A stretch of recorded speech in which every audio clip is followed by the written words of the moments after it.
ನಮಸ್ಕಾರ ವೀಕ್ಷಕರೇ, ಸಂವಾದಕ್ಕೆ ಸ್ವಾಗತ. ನಾನು ಪ್ರತಿಭಾ ಆನಂದ್. ಏನು ಕರ್ನಾಟಕ ರಾಜ್ಯದಲ್ಲಾದಂತಹ ಪರಿಸ್ಥಿತಿಯೇ ಇವತ್ತು ಮಹಾರಾಷ್ಟ್ರ ಸರ್ಕಾರಕ್ಕೂ ಕೂಡ ಆಗಿದೆ.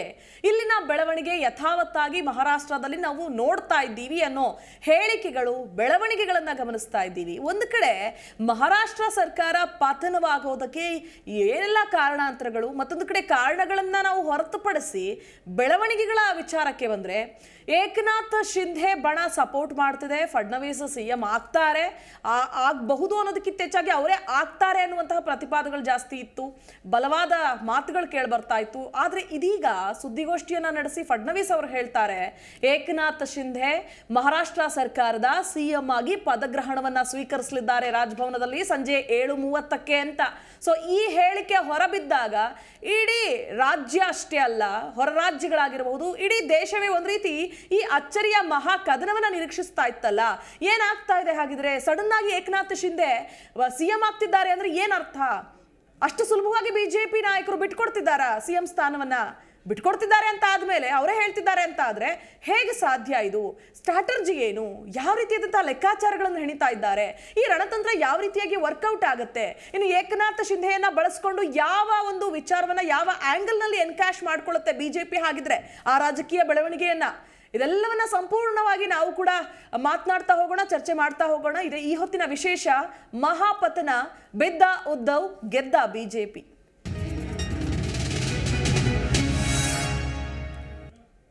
ಇದೇ ವಿಚಾರಕ್ಕೆ ಸಂಬಂಧಪಟ್ಟಂತೆ ಇವತ್ತಿನ ಸಂವಾದದಲ್ಲಿ ನಾವು ಕೂಡ ಚರ್ಚೆ ಮಾಡ್ತಾ ಹೋಗೋಣ. ಮೊದಲನೇದಾಗಿ ಕಾಂಗ್ರೆಸ್ನ ವಕ್ತಾರರಿದ್ದಾರೆ ರಘು ದೊಡ್ಡೇರಿ ಅವರು. ಸರ್ ನಮಸ್ತೆ, ಕಾರ್ಯಕ್ರಮಕ್ಕೆ ಸ್ವಾಗತ. ಇನ್ನು ಆಪ್ನ ವಕ್ತಾರರಿದ್ದಾರೆ ಡಾಕ್ಟರ್ ಕೆ ಶಿವಕುಮಾರ್ ಅವರು. ಸರ್ ನಮಸ್ತೆ, ತಮಗೂ ಕೂಡ ಕಾರ್ಯಕ್ರಮಕ್ಕೆ ಸ್ವಾಗತ. ಎಸ್, ಒಂದು ಕಡೆ ನಾವು ಗಮನಿಸಬೇಕಾಗತ್ತೆ ಸರ್, ನಿಮ್ಮ ವಿಚಾರಕ್ಕೆ ಬಂದರೆ ರಾಜ್ಯದಲ್ಲಾದಂತಹ ಪರಿಸ್ಥಿತಿಯೇ ಇವತ್ತು ಮಹಾರಾಷ್ಟ್ರದಲ್ಲೂ ಕೂಡ ಕೈಗನ್ನಡಿ ಹಿಡಿದ ಕೈಗನ್ನಡಿ ಅಂತೀವಲ್ಲ, ಹಾಗೆ ನೋಡ್ತಾ ಇದ್ದೀವಿ ನಾವು. ಇಲ್ಲಿನ ಬೆಳವಣಿಗೆ ಅಲ್ಲೂ ಕೂಡ ಯಥಾವತ್ತಾಗಿ ಮುಂದುವರೆದಿದೆ. ಸೊ ಇಲ್ಲಿ ಒಂದು ಕುತೂಹಲ ಅಂದ್ರೆ ಟ್ವಿಸ್ಟ್ ಏನು ಸಿಕ್ತಲ್ಲ, ಇದು ಲಾಸ್ಟ್ ಮೂಮೆಂಟ್ನಲ್ಲಿ ಸಿಕ್ದಂತಹ ಟ್ವಿಸ್ಟು ಇಡೀ ಜನರನ್ನ, ರಾಜಕೀಯ ವಲಯದಲ್ಲೂ ಕೂಡ ಸಾಕಷ್ಟು ಲೆಕ್ಕಾಚಾರಗಳು ತಲೆ ಕೆಳಗಾಗ್ತಾ ಇದೆ ಅಂತ ಅಂದ್ರೆ ತಪ್ಪಾಗ್ಲಿಕ್ಕಿಲ್ಲ. ಏನು ಹಾಗಿದ್ರೆ ಬಿಜೆಪಿಯ ಉದ್ದೇಶ? ಬಿಜೆಪಿ ಇವತ್ತು ಮೊದಲನೇದಾಗಿ ದ್ವೇಷದ ರಾಜಕೀಯ ಮಾಡ್ತಾ ಇದೆ. ಅವ್ರು ಏನು ಅಂತಂದರೆ, ಒಂದು ವಿಚಾರವನ್ನು ಅವ್ರು ಯಾವಾಗ್ಲೂ ಏನು ಹೇಳ್ತಾರೆ ಅಂತ ಹೇಳಿದ್ರೆ, ನಮ್ಮದು ಒಂದು ಕಣ್ಣು ಹೋದ್ರೂ ಪರವಾಗಿಲ್ಲ, ನಮ್ಮ ವಿರೋಧಿಗಳದ್ದು 2 ಕಣ್ಣು ಹೋಗಲಿ, ಅಂದರೆ ನಾನು ಒಂದು ಕಣ್ಣಲ್ಲಿ ಅದು ನೋಡ್ತೀನಿ ನಾನು, ಬಟ್ ವಿರೋಧಿಗಳು ಜೀವನ ಪರ್ಯಂತ ಅವ್ರು ನೋಡಬಾರ್ದು ಅಂತ ಹೇಳಿ ಒಂದು ಮನಸ್ಥಿತಿ ಇರ್ತಕ್ಕಂಥ ಬಿಜೆಪಿ. ಸೊ ಬಿಜೆಪಿಯ ಸಾಧನೆಗಳೇನು? ಬಿಜೆಪಿ ಕರ್ನಾಟಕದಲ್ಲಿ ಮತ್ತು ಮಹಾರಾಷ್ಟ್ರದಲ್ಲಿ ಮಾತ್ರ ಮಾಡಿದ್ಯಾ? ಸೊ ಬಿಜೆಪಿ ಆಕ್ಚುಲಿ ಆಪರೇಷನ್ ಕಮಲವನ್ನು ರಾಷ್ಟ್ರೀಕರಣಗೊಳಿಸಿದೆ.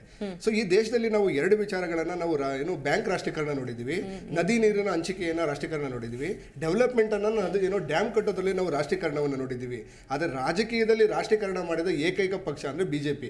ಸೊ ಅದು ಎಸ್ಪೆಷಲಿ ಏನು ಭ್ರಷ್ಟಾಚಾರ ಮತ್ತೆ ಆಪರೇಷನ್ ಕಮಲದಲ್ಲಿ ಭ್ರಷ್ಟಾಚಾರದ ಮೂಲಕ ಬಂದಂತ ಬಿಜೆಪಿ ಇವತ್ತು ಏನ್ ಮಾಡ್ತಿದೆ, ಭ್ರಷ್ಟಾಚಾರವನ್ನ ರಾಷ್ಟ್ರೀಕರಣಗೊಳಿಸಿರೋದು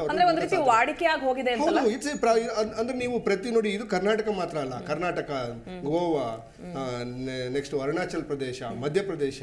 ಸೊ ಒಂದು ರಾಜ್ಯಗಳಲ್ಲಿ ಏನೋ ಯಾವಾಗ್ಲೂ ಏನ್ ಹೇಳ್ತೀವಿ, ಒಂದು ರಾಜ್ಯದಲ್ಲಿ ಏನೋ ಮಾಡಿದ್ರೆ ಆಕಸ್ಮಿಕ ಅಂತ ಹೇಳ್ತೀವಿ, ಆಕ್ಸಿಡೆಂಟಲ್ ಅಂತ ಹೇಳ್ತೀವಿ. ಪ್ರತಿ ರಾಜ್ಯದಲ್ಲೂ ಇವರೊಂದು ಇದನ್ನೇ ಒಂದು ಟ್ರೆಂಡ್ ಶುರು ಮಾಡ್ಕೊಂಡಿದ್ದಾರೆ ಅಂತ ಹೇಳಿದ್ರೆ, ದಟ್ ಈಸ್ ದೇರ್ ಆಬ್ಜೆಕ್ಟಿವ್. ಅವರ ಉದ್ದೇಶ ಏನು ಹೇಳ್ತಿರೋದು, ಕಾಂಗ್ರೆಸ್ ಪಕ್ಷ ಏನೋ ನಿರ್ಮೂಲನ ಮಾಡ್ತೀವಿ ಅಂದ್ರೆ ಕಾಂಗ್ರೆಸ್ ಮುಕ್ತ ದೇಶ ಭಾರತ ಮಾಡ್ತೀವಿ ಅಂತ ಏನೋ ಹೊರಟಿದ್ದಾರೆ. ಇದಕ್ಕೆ ಇದು ಒಂದು ರೀತಿ ಮಾರಕವಾದಂತಹ ಪ್ರಜಾಪ್ರಭುತ್ವದ ಹೌದು, 100% ಇದು ನೋಡಿ, ಪ್ರಜಾಪ್ರಭುತ್ವಕ್ಕೆ ವಿರುದ್ಧವಾದಂತಹ ಒಂದು ನಿರ್ಧಾರಗಳನ್ನ ಬಿಜೆಪಿ ಏನು ತೆಗೆದುಕೊಳ್ತಿದೆ. ಇದು ಖಂಡಿತವಾಗ್ಲೂ ಎಸ್, ಒಂದು ಉನ್ನತ ಕಾಯದಲ್ಲಿ ಇರ್ತಕ್ಕಂಥ 2 ಏನು ಡಬಲ್ ಎಂಜಿನ್ ಸರ್ಕಾರಗಳು ಇರೋದ್ರಿಂದ ನಡೆಯುತ್ತೆ, ನಡೆಯಲ್ಲ ಅಂತ ಹೇಳೋದಿಲ್ಲ. ಬಟ್ ಕೆಲವು ದಿನ, ಬಟ್ ಎಷ್ಟು ದಿನ ಹೋಗ್ತದೆ? ಒಂದು ಪೀಕ್ ಹೋದ ನಂತರ ಅದೇನಾಗ್ತದೆ, ಎಷ್ಟೋ ರಾಜಮನೆತನಗಳು, ಎಷ್ಟೊಂದು ಡೈನಾಸ್ಟಿಗಳು ಈ ದೇಶದಲ್ಲಿ ಅತ್ಯುನ್ನತ ಸ್ಥಾನದಲ್ಲಿ ಇರ್ತಕ್ಕಂಥ ಡೈನಾಸ್ಟಿಗಳೆಲ್ಲ ಇವತ್ತು ಮುಳುಗೋಗಿರೋದು ಮರ್ತೋಗಿದ್ದಾರೆ ಜನಗಳು ಕೂಡ. ಆ ಹಂತದಲ್ಲಿ ಬಿಜೆಪಿ ಕೂಡ ಇದು ಹಂತಕ್ಕೆ ಹೋಗ್ತದೆ. ಸೊ ಕಾಂಗ್ರೆಸ್ ಪಕ್ಷದ ನಾನು ವಕ್ತಾರನಾಗಿ ಕಾಂಗ್ರೆಸ್ ಪಕ್ಷಕ್ಕೆ ಇದರಿಂದ ಈ ಬೆಳವಣಿಗೆಯಿಂದ ಏನು ನಷ್ಟ ಲಾಭ ಅಂತ ಹೇಳಿದ್ರೆ, ಒಂದು ನಾವು ಏನು ಪಕ್ಷವನ್ನ ಕಳ್ಕೊಂಡಿದ್ದೀವಿ. ಅಂದ್ರೆ ಪಕ್ಷ ಅಧಿಕಾರದಲ್ಲಿ ಇದ್ದಂತ ಏನು ನಾವು ಮಹಾ ಗಠಬಂಧನಲ್ಲಿ ಇದ್ದಿದ್ದಂತ, ಅಗಾದಿ ಗಠಬಂಧನಲ್ಲಿ ಇದ್ದಿದ್ದಂತ ಒಂದು ಇದನ್ನ ಕಳ್ಕೊಂಡಿದ್ದೀವಿ. ಅದರಿಂದ ನೋವು ಬೇಜಾರಿದೆ. ಯಾಕೆಂತಂದ್ರೆ ನಾವು ಜನಗಳನ್ನ ಸರ್ವ್ ಮಾಡ್ತೀವಿ, 5 ವರ್ಷ ಸರ್ವ್ ಮಾಡ್ತೀವಿ ಅಂತ ಹೇಳಿ ನಾವು ಕಾಂಪ್ರಮೈಸ್ ಅನ್ನು, ಐಡಿಯಾಲಜಿಕಲ್ ಕಾಂಪ್ರಮೈಸ್ ಅನ್ನು ಮಾಡ್ಕೊಂಡಿದ್ವಿ. ನಾವು ಜೀವನ ಪರ್ಯಂತ ನಾವು ಯಾವಾಗಲೂ ಶಿವಸೇನೆ ಮತ್ತೆ ಬಿಜೆಪಿ ವಿರುದ್ಧ ಫೈಟ್ ಮಾಡ್ತಿದ್ವಿ. ಯಾವಾಗ ಶಿವಸೇನೆ ಇಲ್ಲ ನಾವು ಈ ನಿಮ್ಮ ಐಡಿಯಾಲಜಿ ಜೊತೆ ನಾವು ಬರ್ತೀವಿ ಅಂತ ಒಪ್ಕೊಂಡಾಗ ನಾವು ಅವ್ರಿಗೆ ಮುಖ್ಯಮಂತ್ರಿ ಸ್ಥಾನವನ್ನು ಬಿಟ್ಕೊಟ್ಟಿದ್ವಿ. ಈಗ ಅವರು ಹೋಗಿದ್ದಾರೆ ಅಂದ್ರೆ ಡಿವೈಡ್ ಮಾಡಿ, ಅವರು ಏನು ಉದ್ಧವ್ ಠಾಕ್ರೆ ಅವರ ಕೈಯಲ್ಲೂ ಕೂಡ ಇಲ್ಲದೆ ಇರುವಂತ ಒಂದು ಪರಿಸ್ಥಿತಿ ಬಂದಿದೆ, ಕೈ ಮೀರಿ ಹೋಗಿದೆ. ಅದರಿಂದ ಸರ್ಕಾರ ಮಾಡುವಂತ ಸನ್ನಿವೇಶಗಳು ಬಂದಿದೆ. ಇವರನ್ನೇ, ಸಿಂಧೆ ಅವ್ರನ್ನೇ ಮುಖ್ಯಮಂತ್ರಿ ಮಾಡ್ತೀನಿ ಅಂತ ಅನೌನ್ಸ್ ಮಾಡಿದ್ದಾರೆ. ಹಾಗಾಗಿ ಅವ್ರಿಗೆ ಒಂದು ಧನ್ಯವಾದಗಳನ್ನ ಹೇಳ್ತಾ ಅಂದ್ರೆ ಶುಭಾಶಯಗಳನ್ನ ಹೇಳೋಣ. ಅಟ್ಲೀಸ್ಟ್ ಮಹಾರಾಷ್ಟ್ರದ ಜನತೆಗೆ ಕೆಲಸ ಮಾಡಲಿ. ಬಟ್ ಒಂದೇನು ಅಂತಂದ್ರೆ ಪ್ರಜಾಪ್ರಭುತ್ವಕ್ಕೆ ಇದು ಒಂದು ದೊಡ್ಡ ಮಾರಕ. ಓಕೆ, ಸೊ ಅದು ನನ್ನ ಎಸ್ ಸರ್. ಒಂದು ಕಡೆ ಈ ಬೆಳವಣಿಗೆಯನ್ನ ಯಾವ ರೀತಿಯಾಗಿ ಒಂದು ರಾಜಕೀಯ ಲೆಕ್ಕಾಚಾರವನ್ನ ನೀವು ಪ್ರಸ್ತುತಪಡಿಸ್ತೀರಿ ಅಂತ ಏನು ಅನಿಸ್ತಾ ಇದೆ ಸರ್? ಈ ಬೆಳವಣಿಗೆ ಸದ್ಯಕ್ಕೆ ನೋಡಿದ್ರೆ ಸಾಮಾನ್ಯ ಜನರಿಗೆ ಅನ್ಸೋದು ಬೇರೆ, ರಾಜಕೀಯ ವಕ್ತಾರರಾಗಿ, ಮುಖಂಡರಾಗಿ ಅಥವಾ ಒಬ್ಬ ಕಾರ್ಯಕರ್ತನಾಗಿ ಯೋಚನೆ ಮಾಡೋದಾದ್ರೆ ಯಾವ ಒಂದು ದೃಷ್ಟಿಕೋನದಲ್ಲಿ ನೋಡ್ಬೇಕಾಗುತ್ತೆ ಈ ಬೆಳವಣಿಗೆಯನ್ನ ಅಂತ? ನೋಡಿ, ಇಲ್ಲಿ ಏನು ಬೆಳವಣಿಗೆಗಳು ನಡೀತಿದೆ ಮಹಾರಾಷ್ಟ್ರದಲ್ಲಿ, ಅದರಲ್ಲಿ ಅಚ್ಚರಿಯಾದ ಬೆಳವಣಿಗೆಗಳು ಏನಿಲ್ಲ. ಯಾಕಂದರೆ ಇಂಥ ಪ್ರಹಸನಗಳು ಬೇರೆ ರಾಜ್ಯಗಳಲ್ಲೂ ಸಾಕಷ್ಟು ನೋಡಿದ್ದೀವಿ ನಾವು ಈ ಮುಂದೆ. ಇವತ್ತು ಶಿಂದೆ ಮುಖ್ಯಮಂತ್ರಿ ಆಗ್ತಿದ್ದಾರೆ ಅಂತಂದರೆ ಅವರು ಆ್ಯಕ್ಚುಲಿ ಇದಕ್ಕೆ ಮುಂಚೆನೂ ಒಂದು ಒಳ್ಳೆ ಪೋರ್ಟ್ಫೋಲಿಯೋ ಇತ್ತು ಅವ್ರಿಗೆ. ಇಷ್ಟು ದಿವಸ ಅವರು DCM ಆಗ್ಬೋದು ಅನ್ನೋ ಒಂದು ಊಹಾಪೋಹಗಳಿದ್ವು. DCM ಅನ್ನೋದು ಒಂದು ಸಾಂವಿಧಾನಿಕವಾದ ಹುದ್ದೆ ಏನಲ್ಲ, ಅದು ಸುಮ್ಮನೆ ಹೆಸರಿಗೆ ಪಕ್ಷಗಳು ಮಾಡ್ಕೊಳ್ಳೋದಷ್ಟೇ. ಸೊ ಹಾಗಾಗಿ ಈ CM ಪೋಸ್ಟ್ ಮೋಸ್ಟ್ಲಿ ಮುಂಚೆನೇ ಖಾತ್ರಿ ಆಗಿದ್ದಕ್ಕೆ ಮೋಸ್ಟ್ಲಿ ಇವರು ಈ ಥರ ಬಂಡಿದ್ದಿರ್ತಾರ ಅನ್ನೋ ಸಾಧ್ಯತೆಗಳಿದೆ. ಮತ್ತು ಈಗ ಈ ವಿಚಾರ ನೋಡೋದಾದರೆ ಈ ಇಡೀ ರಾಷ್ಟ್ರದಲ್ಲಿ ಇವತ್ತಿನ ದಿವಸ ಆರ್ಥಿಕ ಪರಿಸ್ಥಿತಿ ಅಧೋಗತಿಗಿಳಿದೋಗಿದೆ. ರೈತರ ಸಮಸ್ಯೆ ಕೇಳೋರಿಲ್ಲ, ನಿರುದ್ಯೋಗ ಸಮಸ್ಯೆ ಇದೆ, ಹಣದುಬ್ಬರ ಇದೆ, ಸಾಕಷ್ಟು ಸಮಸ್ಯೆಗಳಿದೆ. ಈ ಮೋದಿ ಸರ್ಕಾರ ಬಂದಾಗಲಿಂದನೂ ಸಾಕಷ್ಟು ತಪ್ಪುಗಳು ಮಾಡ್ತಾನೆ ಇದ್ದಾರೆ. ಆದರೂ ಇವತ್ತಿನ ದಿವಸ ಇಡೀ ದೇಶದಲ್ಲಿ BJP ಒಂದು ಹೆಮ್ಮರವಾಗಿ ಬೆಳ್ಕೊಂಡು ನಿಂತಿದೆ. ಇದು ಈ ಥರ ಬೆಳೆದಿರೋಕ್ಕೊಂದು ಕಾರಣ ಏನಂತಂದರೆ ರಾಷ್ಟ್ರೀಯ ಮಟ್ಟದಲ್ಲಿ ಒಂದು ಪ್ರಬಲವಾದ ಪ್ರತಿಪಕ್ಷ ಇಲ್ಲ. ಕಾಂಗ್ರೆಸ್ ಏನು ಇದಕ್ಕೊಂದು ಪ್ರಬಲ ಪ್ರತಿಪಕ್ಷ ಅಂತ ಬಿಂಬಿಸ್ಕೊಳ್ತೆ, ಅದು ಅಧಃಪತನಕ್ಕೆ ಇಳಿದೋಗ್ತಾ ಇದೆ. ಇವತ್ತಿನ ದಿವಸ ಅದು ಇಟ್ಸ್ ಲೋಯೆಸ್ಟ್. ಅದರ ಲಾಭನ BJP ಪಡ್ಕೊಳ್ತಾ ಇದೆ. ಈ ರಾಷ್ಟ್ರ ಮಟ್ಟದಲ್ಲಿ ಹಂಗೆ ಆದ್ರೂ ಕೆಲವು ರಾಜ್ಯಗಳಲ್ಲಿ ಕೆಲವು ಪ್ರಬಲವಾದ ಪ್ರಾದೇಶಿಕ ಪಕ್ಷಗಳಿದ್ದಾವೆ, ಅಲ್ಲಿ BJP ಸ್ಥಿತಿ ದಯನೀಯವಾಗಿದೆ. ಕೆಲವು ಒಂದು ಉದಾಹರಣೆಗೆ ಹೇಳ್ಬೇಕು, ದೆಹಲಿಯಲ್ಲಿನೇ BJP ಪರಿಸ್ಥಿತಿ ತುಂಬ ದಯನೀಯವಾಗಿದೆ.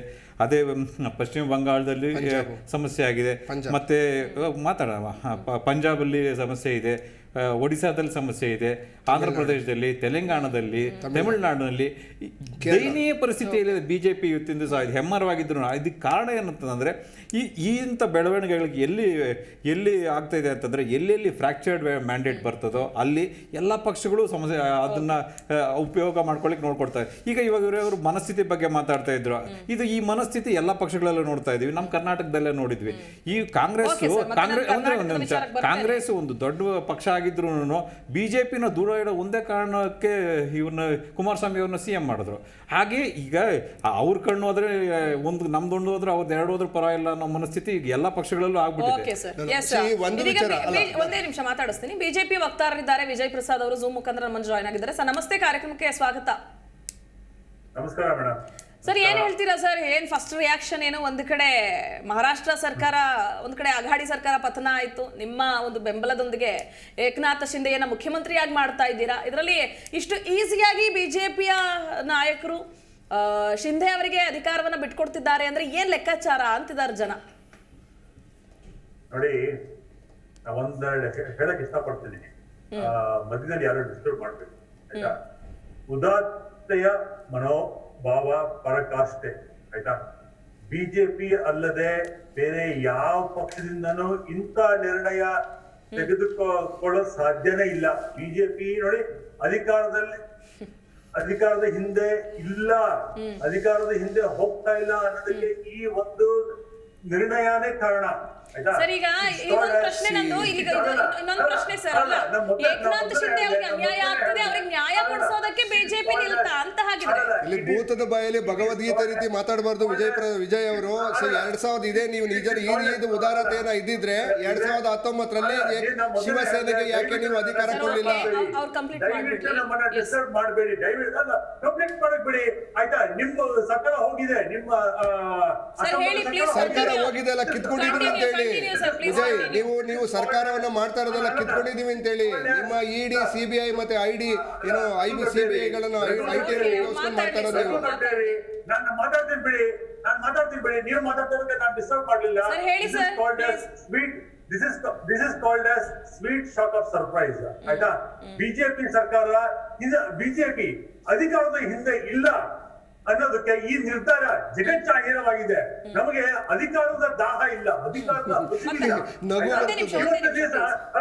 2.5 ವರ್ಷ ಮಹಾರಾಷ್ಟ್ರದ ಜನತೆಗಳು ಈ ಮಹಾವಿಕಾಸ್ ಅಗಾಡಿ ಅನ್ನೋ ಒಂದು ಈ ಏನ್ ಹೇಳ್ಬೋದು ಅವರ ನರಕ ಯಾತನೆ ಅನುಭವಿಸಿದ್ದಾರೆ ಆಯ್ತಾ. ಇವತ್ತಿನ ದಿವಸ ಏಕನಾಥ್ ಶಿಂದೆ ಅವರು 50 ಜನ ಕರ್ಕೊಂಡು ಈ ಕಡೆ ಬಂದಿದ್ದಾರೆ. ಅವರು they are the true Shiv ಸೈನಿಕ.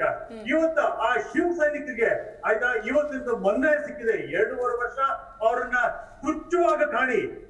ಉದ್ಧವ್ ಠಾಕ್ರೆ ಆಗ್ಲಿ ಅವರ ಇವರನ್ನಾಗ್ಲಿ ಅವ್ರ ಮಗ ಆಗ್ಲಿ ಆದಿತ್ಯ ಠಾಕ್ರೆ ಆಗ್ಲಿ ತುಚ್ಛವಾಗಿ ಕಾಣಿ. ಯಾವ್ದಾದ್ರು ಇನ್ಸಿಡೆಂಟ್ ತಗೊಳ್ಳಿ, ಅದನ್ನ ಪರಮ್ಬೀರ್ ಸಿಂಗ್ ಇನ್ಸಿಡೆಂಟ್ ಆಗಿರ್ಬೋದು ಅಥವಾ ಅವರ ರಿಲಯನ್ಸ್ ಚೀಫ್ ಮೇಲೆ ಅವ್ರ ಮನೆ ಮೇಲೆ ಬಾಂಬ್ ಸ್ಕ್ವೇರ್ ಹಾಕಿದ್ದಾಗಿರ್ಬೋದು, ಅವರ ರಿಪಬ್ಲಿಕ್ ಟಿವಿ ಅವರನ್ನ ಯಾವ ತರ ಅರ್ಣಬ್ ಗೋಸ್ವಾಮಿನ ಯಾವ ತರ ಹಾಂಟ್ ಮಾಡಿದ್ರು, ಇದೆಲ್ಲ ಮಹಾರಾಷ್ಟ್ರದ ಜನತೆಗಳು ನೋಡ್ತಾ ಇದ್ರು ಆಯ್ತಾ. ಈ ಒಂದು ದೃಷ್ಟಿಯಿಂದ ಇವತ್ತಿನ ದಿವಸ ಹಿಂದುತ್ವ ಅನ್ನೋ ಶಿವಸೇನೆ ಈ ಕಡೆ ಬಂದು ನಮ್ ಜೊತೆ ಕೈ ಸೇರ್ಕೊಂಡಿದ್ದಾರೆ. ಅವ್ರಿಗೆ ಮನ್ನಣೆ ಕೊಟ್ಟು ಅವ್ರಿಗೆ ಇವತ್ತಿನ ದಿವಸ ಬಾಲ್ ಠಾಕ್ರೆ ಅವರ ಐಡಿಯಾಲಜಿ ಏನೇ ಇತ್ತು ಆಯ್ತಾ ಅದನ್ನ ಈಗ ಸರ್ ಪ್ರಜಾಪ್ರಭುತ್ವ ವ್ಯವಸ್ಥೆಯಲ್ಲಿ ಮತದಾರರು ಇದ್ರಲ್ವಾ, ಒಂದು ನಿಮಿಷ ಕೇಳಿ ಸರ್. ಒಂದು ಕೇವಲ ಆಟೋ ಡ್ರೈವರ್ ಅವರಿಗೆ ಎಕ್ಸೈಟ್ ಆಗ್ತಿದ್ದಾರೆ ಕೇಳಿ. ಯಾಕೆ ಇಷ್ಟೊಂದು ಎಕ್ಸೈಟ್ ಆಗ್ತಿದ್ದೀರಾ ವಿಜಯ್ ಅವರೇ, ಯಾಕೆ ಇಷ್ಟೊಂದು ಎಕ್ಸೈಟ್ ಆಗ್ತಾ ಇದ್ದೀರಾ? ಸ್ವಲ್ಪ ರಘು ದೊಡ್ಡೇರಿ, ನಾನು ಮಾತಾಡ್ತಾ ಇರ್ಬೇಕಾದ್ರೆ ನೀವು ದಯವಿಟ್ಟು ಬಾಯ್ ಹಾಕ್ಬೇಡಿ. ನಿಮ್ಮನ್ನ ಡಿಸ್ಟರ್ಬ್ ಮಾಡಿಲ್ಲ, ನಾನು ಹೇಳೋ ವಿಚಾರ ಕಂಪ್ಲೀಟ್ ಮಾಡ್ತೀನಿ. ನಾನ್ ಕೇಳ್ತಾ ಇದ್ದೀನಿ ಸರ್, ರಘು ದೊಡ್ಡೇರಿ ಅವರು ಇಂಟರ್ಫಿಯರ್ ಆಗ್ಲಿಲ್ಲ. ಇಲ್ಲಿ ನನ್ನ ಪ್ರಶ್ನೆ ನೀವು ಕೇಳೋಕ್ ರೆಡಿನೇ ಇಲ್ಲ. ಇದು ಉದಾತ್ತತೆಯ ಮನೋಭಾವ. ಓಕೆ ಸರ್, ಓಕೆ ಆಯ್ತು ಸರ್. ಅಲ್ಲ, ನಿಮ್ಮ ಐಡಿಯಾಲಜಿ ಗೊತ್ತಾಯ್ತು ನನಗೆ. ನೀವು ಹೇಳಿದ್ರೆ ನೀವು ಕಂಪ್ಲೀಟ್ ಹೇಳಿದ್ರೆ ನನಗೆ ಅರ್ಥ ಆಯ್ತು. ಓಕೆ ಮುಗೀತೀಗ. ಅಧಿಕಾರ ಮುಖ್ಯ ಅಲ್ಲ, ಮಹಾರಾಷ್ಟ್ರದ ಜನತೆ ಮುಖ್ಯ, ಅಧಿಕಾರ ಅಲ್ಲ ಸರ್. ಆಯ್ತು ಸರ್, ಆಯ್ತು. ಈಗ ನೀವು ಹೇಳ ಆಯ್ತಲ್ವಾ ಸರ್, ಅರ್ಥ ಆಯ್ತು. ಈಗ ಅವರನ್ನ ಮುಖ್ಯಮಂತ್ರಿ ಮಾಡಿದ್ದೀವಿ, ತಪ್ಪೇನಿದೆ ಹೇಳಿ. ಕೇಳೋದಕ್ಕೆ ಸ್ವಲ್ಪ ಸೌಜನ್ಯ ಇರ್ಲಿ ಸರ್, ಕೇಳೋ ಸೌಜನ್ಯ ಇಟ್ಕೊಳ್ಳಿ ಸರ್ ಪ್ಲೀಸ್. ನನ್ನ ಮಾತನ್ನು ಇಲ್ಲ ಸರ್ ಪ್ಲೀಸ್, ಒಂದೇ ನಿಮಿಷ. ವಿಜಯ್ ಸರ್, ನನ್ನ ಪ್ರಶ್ನೆ ತಮಗೆ, ಮತದಾರ ಪ್ರಭುಗಳಿದ್ರು, ಮಹಾರಾಷ್ಟ್ರ ಸರ್ಕಾರ ನೊಂದಿತ್ತು, ಸರ್ಕಾರದ ಆಡಳಿತಕ್ಕೆ ಜನ ನೊಂದಿದ್ರು, ಮತದಾರರು ಬೇಸತ್ತು ಹೋಗಿದ್ರು, ನರಕಯಾತನೆ ಅನುಭವಿಸಿದ್ರು, ಎಲ್ಲ ಓಕೆ. ಮುಂಬರುವಂತಹ ಚುನಾವಣೆಯಲ್ಲಿ ನೀವು ಜನರ ಬಳಿ ನೇರವಾಗಿ ಕಾಂಪೀಟ್ ಮಾಡ್ಬೋದಿತ್ತಲ್ವಾ? ಮಾಡ್ತೀವಿ. ಇವಾಗ 2.5 ವರ್ಷ ಈಗಲ್ಲ ಸರ್ ಮಾಡೋದು. ಅಲ್ಲಲ್ಲ, ಈಗ 2.5 ವರ್ಷ ಬೇಡವಾಗಿತ್ತು. ಇನ್ನು 2.5 ವರ್ಷಗಳ ಕಾಲ ನೀವು ವಿರೋಧ ಪಕ್ಷದ ಸ್ಥಾನದಲ್ಲಿ ಇದ್ದಿದ್ರೆ ಒಂದು ವೇಳೆ ಅಲ್ಲಿ ವಿರೋಧ ಪಕ್ಷದ ಸ್ಥಾನವನ್ನ ಮಾಡ್ಬೋದಿತ್ತು. ಯಾಕೆ ನೊಂದಿರುವಂತಹ ಶಾಸಕರು ಸಚಿವರ ಒಂದು ಮನಗೆಲ್ಲೋದಕ್ಕೆ ಅಂತ ಹೋದ್ರ, ಅಥವಾ ಅಲ್ಲಿ ಅವ್ರನ್ನ ಎನ್ಕ್ಯಾಶ್ ಮಾಡ್ಕೊಂಡು ನಿಮ್ಮ ಸರ್ಕಾರವನ್ನ ಸುಭದ್ರವಾಗಿ ಇಟ್ಕೊಳ್ಳೋದಕ್ಕೆ ಕರ್ನಾಟಕದಲ್ಲಿ ಮಾಡಿದಂತಹ ಪ್ರಯತ್ನವನ್ನೇ ಅಲ್ಲೂ ಮಾಡ್ಬೇಕು ಅಂತ ಹೋಗ್ಲಿಲ್ಲ ಅಂತ ಹೆಂಗ್ ಹೇಳ್ತೀರಾ ನೀವು? ಜನರ ಮುಂದೆ ಹೋಗ್ಬೋದಿತ್ತಲ್ಲ, ಸರ್. ಈಗ ಅವರು ಜನರಿಗೆ ನರಕಯಾತನೆ ಕೊಟ್ರು, ಅಘಾಡಿ ಸರ್ಕಾರದವರು ನರಕಯಾತನೆ ಕೊಟ್ರು, ಹಾಗಾದ್ರೆ ಅವ್ರಿಗೂ ನಿಮ್ಗೂ ವ್ಯತ್ಯಾಸನೇ ಇಲ್ವಲ್ಲ ಸರ್? ಅಲ್ಲ, ಏನ್ ವ್ಯತ್ಯಾಸ ಇಲ್ಲ ಅಂತ ಹೇಳ್ತಾ ಇದ್ದೀರಾ? ನಮ್ದೇನು, ನೀವು ಜನರ ಮುಂದೆ ಹೋಗ್ಬೋದಿತ್ತಲ್ಲ ಸರ್, ಮತದಾರರ ಬಳಿ ಹೋಗಿ ಅಲ್ಲೊಂದಿರುವಂತಹ ನರಕಯಾತನೆ ಅನುಭವಿಸಿರುವಂತಹ ಮತದಾರರ ಬಳಿ ಓಟ್ ತಗೊಂಡು ಬಹುಮತ ತಗೊಂಡು ಸರ್ಕಾರ ರಚಿಸಿದ್ರೆ ನೋಡಪ್ಪ ಅದ್ರಲ್ಲೊಂದು ಅರ್ಥ ಇದೆ ಅನ್ಬೋದಿತ್ತು. ಅದನ್ನ ಬಿಟ್ಟು ನೀವು ಸರ್ಕಾರಗಳನ್ನ ಅಲ್ಲಿನ ಬಂಡಾಯವನ್ನ ಎನ್ಕ್ಯಾಶ್ ಮಾಡ್ಕೊಂಡು ಒಂದ್ ಸರ್ಕಾರವನ್ನ ಉರುಳಿಸಿ ನೀವು ಆಗ ಸರ್ಕಾರ ರಚಿಸ್ತೀರಿ ಅಂತಂದ್ರೆ ಯಾವ ರೀತಿಯಾದಂತಹ ಪ್ರಜಾಪ್ರಭುತ್ವದ ವ್ಯವಸ್ಥೆ ಇದೆ? ಏನ್ ಕೊಡುಗೆ ಕೊಡೋದಕ್ಕೆ ಹೊರಟಿದ್ದೀರಿ? ನಾವು ದಯವಿಟ್ಟು ಒಂದು ತಿಳ್ಕೊಳ್ಳಿ, ನಾವು ಸರ್ಕಾರನ ಉಳಿಸಿಲ್ಲ. ನಮಗೂ ಸರ್ಕಾರ ನಾನು ಉರುಳಿಸಿದ್ರಿ ಅಂತ ಎಲ್ಲೂ ಹೇಳ್ತಿಲ್ಲ. ಆ ಸರ್ಕಾರದ ಬಂಡಾಯ ಶಾಸಕರನ್ನ ಮನಸ್ಥಿತಿಗಳನ್ನ ಓಲೈಸ್ಕೊಂಡು ನೀವು ಸರ್ಕಾರ ರಚಿಸಲೇಬೇಕು ಅನ್ನೋದು ಏನಿತ್ತು ಅನ್ನೋದು ಪ್ರಶ್ನೆ ಸರ್. ಜನರ ಮುಂದೆ ಹೋಗ್ಬೋದಿತ್ತಲ್ವ, ಯಾಕೆ ಹೋಗ್ಲಿಲ್ಲ ಅಂತ ನನ್ನ ಪ್ರಶ್ನೆ. ನೀವು ಇದನ್ನ ಒಂದು ಪ್ರಶ್ನೆ ಕೇಳಿದ್ರಿ ನಮ್ಗೆ ಆಯ್ತಾ. ನೀವು 2-3 ವರ್ಷ ಈ ಮಹಾವಿಕಾಸ್ ಅಗಾಡಿ ಜನಗಳ ಮೇಲೆ ಒಂದು ಬರೆ ಎಳೆದಿದ್ದಾರೆ ಆಯ್ತಾ. ಆ ಬರೆ ಎಳೆದ ಮೇಲೆ ನೀವು ಆ ಗಾಯದ ಮೇಲೆ ತಿರ್ಗಾ ಬರೆ ಎಳೆದಿ ಅಂತ ಹೇಳ್ತಾರ. ತಿರ್ಗಾ ನಾವು ಜನಗಳು ಮುಂದೆ ಹೋದ್ರೆ ಚುನಾವಣೆ ಮಾಡ್ಬೇಕು, ಅದಕ್ಕೆ ಎಷ್ಟು ಖರ್ಚಾಗತ್ತೆ? ಆ ಖರ್ಚು ಯಾರು ಭರಿಸ್ಬೇಕು? ಮನೆಗೆ ಜನಗಳೇ ಭರಿಸ್ಬೇಕು. ಬೇಡ ಸರ್, ಇನ್ 2 ವರ್ಷ ಅಲ್ಲ ಸರ್, 2 ವರ್ಷ ತಾಳ್ಮೇಲೆ ಇಟ್ಕೊಂಡು 2.5 ವರ್ಷ ಹೆಂಗೋ ಕಾದ್ಬಿಟ್ಟಿದ್ರಿ. 2.5 ವರ್ಷ ಕಾದು ಹೋಗಿ ಸರ್. ಯಾಕೆ ನೀವು ಜನರ ದುಡ್ಡನ್ನು ಪೋಲ್ ಮಾಡಿ ಅಂತ ಎಲ್ಲ ಹೇಳ್ತಿದೀವಿ ನಾವು? ಹಾಗಾದ್ರೆ ನೀವು ಹೇಳ್ತಾ ಇರೋದು ಹೆಂಗಿದೆ ಅಂತಂದ್ರೆ, ಮಹಾರಾಷ್ಟ್ರ ಜನತೆಗಳನ್ನ 5 ವರ್ಷ ನರಕ ಕೂಪುರ. ಓಕೆ ಮಹಾರಾಷ್ಟ್ರ ಅಲ್ಲ ಸರ್, ನಮ್ಮ ಈಗ ಬಿಜೆಪಿ ವಕ್ತಾರರಾಗಿದ್ಕೊಂಡು ನಿಮಗೆ ಮಹಾರಾಷ್ಟ್ರ ಜನರ ಎಲ್ಲ ಬೇರೆ ರಾಜ್ಯದ ಜನರ ಪರಿಸ್ಥಿತಿ ಅರ್ಥ ಆಗ್ತಿದೆ. ಡೆವಲಪ್ಮೆಂಟ್ ಮುಖ್ಯ, ನಮ್ಗೆ ಡೆವಲಪ್ಮೆಂಟ್ ಮಾಡೋದು ಮುಖ್ಯ. ಸರಿ, ನಮ್ಮ ರಾಜ್ಯದಲ್ಲಿ ಎಷ್ಟು ಡೆವಲಪ್ಮೆಂಟ್ ಆಗಿದೆ ಸರ್ ಹಾಗಿದ್ರೆ? ಅಲ್ಲಲ್ಲ, ಈ ಕೇಳಿ, ಈಗ ಬೇರೆ ರಾಜ್ಯದ ಜನರ ಪರಿಸ್ಥಿತಿ ಅರ್ಥ ಆಗ್ತದೆ ಬಿಜೆಪಿ ವಕ್ತಾರರಿಗೆ. ಕರ್ನಾಟಕ ರಾಜ್ಯದ ಜನರ ಪರಿಸ್ಥಿತಿ ಬಗ್ಗೆ ಗಮನ ಇಲ್ವಾ? ಕೇಳೋದಕ್ ರೆಡಿ ಇಲ್ವಾ ರಾಜ್ಯ ಸರ್ಕಾರದ ಕಣ್ಣಿಗೆ ಜನಸಾಮಾನ್ಯರ ಕಷ್ಟಗಳ ಕಣ್ಣಿಗೆ ಬೀಳ್ತಿಲ್ವಾ? ರಾಜ್ಯದಲ್ಲಿ ಆಗ್ತಿರುವಂತ ವ್ಯವಸ್ಥೆ ಬಗ್ಗೆ ಗಮನ ಇಲ್ವಾ? ಹಾಗಿದ್ರೆ ಬೇರೆ ರಾಜ್ಯದ ಬಗ್ಗೆ ನೀವು ಅರ್ಥ ಮಾಡ್ಕೊಂಡಿದ್ದೀರಿ ಅಂದ್ರೆ ನಮ್ಮ ರಾಜ್ಯದ ಜನರ ಪರಿಸ್ಥಿತಿ ಹೇಗಿದೆ ಹಾಗಿದ್ರೆ? ಇಲ್ಲಿ ಹಂಗಾರೆ ಜನನೇ ಅರಸಿ ಬೇರೆ ಸರ್ಕಾರವನ್ನ ಆಯ್ಕೆ ಮಾಡ್ಬೇಕಾ ಹಾಗಿದ್ರೆ? ಒಂದೇ ಒಂದು ಮಾತು. ಓಕೆ, ಅವ್ರದ್ದು ನೆಟ್ವರ್ಕ್ ಏನೋ ಪ್ರಾಬ್ಲಮ್ ಆಗಿದೆ ನೋಡಿ.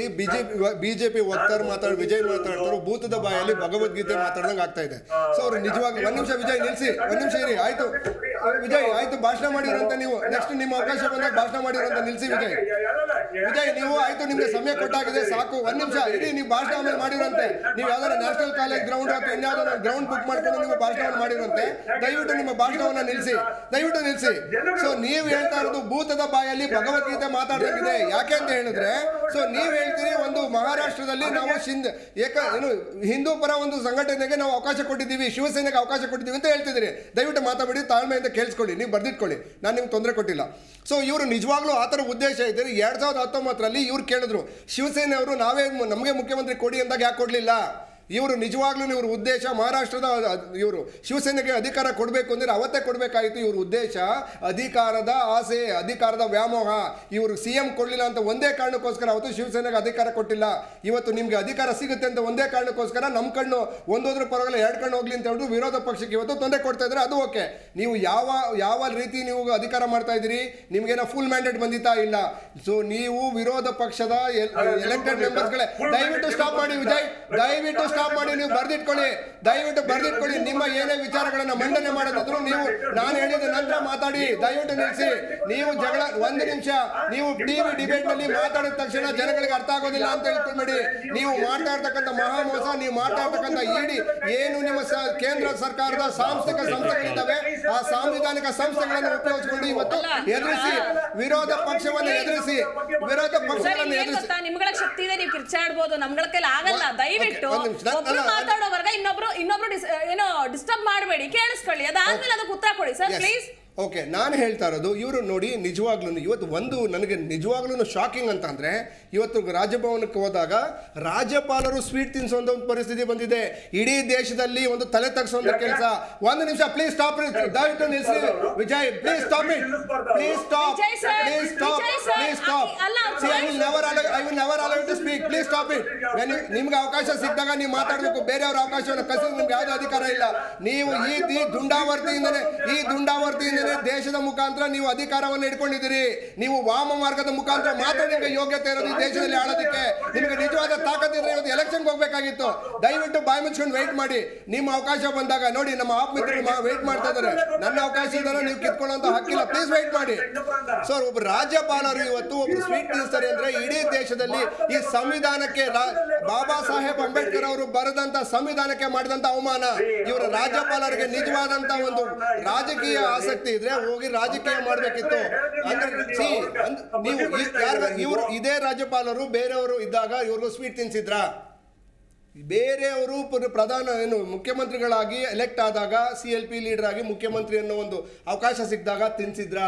ಈ ದೇಶದಲ್ಲಿ ಮೊದಲನೇ ಬಾರಿಗೆ ಸ್ವೀಟ್ ತಿನ್ನಿಸಿದಂತ ಒಂದೇ ಬಿಜೆಪಿಯ ರಾಜ್ಯಪಾಲರು. ನಿಮ್ಮ ಬಿಜೆಪಿಯ ಯೋಗ್ಯತೆ ಏನು ಅಂತ ಹೇಳಿದ್ರೆ, ನಿಮ್ಮ ಯೋಗ್ಯತೆ ಏನು ಅಂತಂದ್ರೆ ಕೇಂದ್ರೀಯ ಸಂಸ್ಥೆಗಳನ್ನು ಉಪಯೋಗಿಸ್ಕೊಳ್ಳೋದು ಪ್ಲಸ್ ರಾಜ್ಯಪಾಲರನ್ನು ಉಪಯೋಗಿಸಿ ವಿರೋಧ ಪಕ್ಷ. ಅಲ್ಲ, ನಿಮ್ಮ ಜಗಳ ಮಾಡೋ ಸಾಮರ್ಥ್ಯ ಎಷ್ಟಿದೆ ಅನ್ನೋದಕ್ಕೆ ಈ ಡಿಬೇಟ್ ಆಯೋಜಿಸಿದೀವ ಅಂತ ನನಗೆ ಡೌಟ್ ಆಗ್ತಿದೆ ಸರ್. ಅವ್ರು ಹೇಳಿದ್ಮೇಲೆ ನೀವು ಅದಕ್ಕೆ ಪ್ರತ್ಯುತ್ತರ ಕೊಡ್ಬೋದಲ್ವಾ? ನೀವಿಬ್ರು ಈ ಜಗಳ ಆಡ್ಬಿಟ್ರೆ ಇಲ್ಲಿ ಜನಕ್ಕೆ ಏನ್ ಕನ್ವೆ ಆಗುತ್ತೆ? ಯಾಕೆ ನೋಡ್ಬೇಕು ಜನ ಡಿಬೇಟ್ ನ? ಏನಿಲ್ಲ, ಜನಕ್ಕೆ ಅರ್ಥ ಆಗೋ ರೀತಿಯಾಗಿ ವಕ್ತಾರರಾಗಿತ್ಕೊಂಡು, ಪಕ್ಷಗಳ ವಕ್ತಾರರಾಗಿತ್ಕೊಂಡು ಏನ್ ಕನ್ವೆ ಮಾಡ್ತಿದ್ದೀರಾ ಅನ್ನೋದು ನನ್ನ ಪ್ರಶ್ನೆ. ಸಮಾಧಾನವಾಗಿರ್ಲಿ, ಕೇಳಿ ನಾವು ಮಾತಾಡ್ತೀವಿ.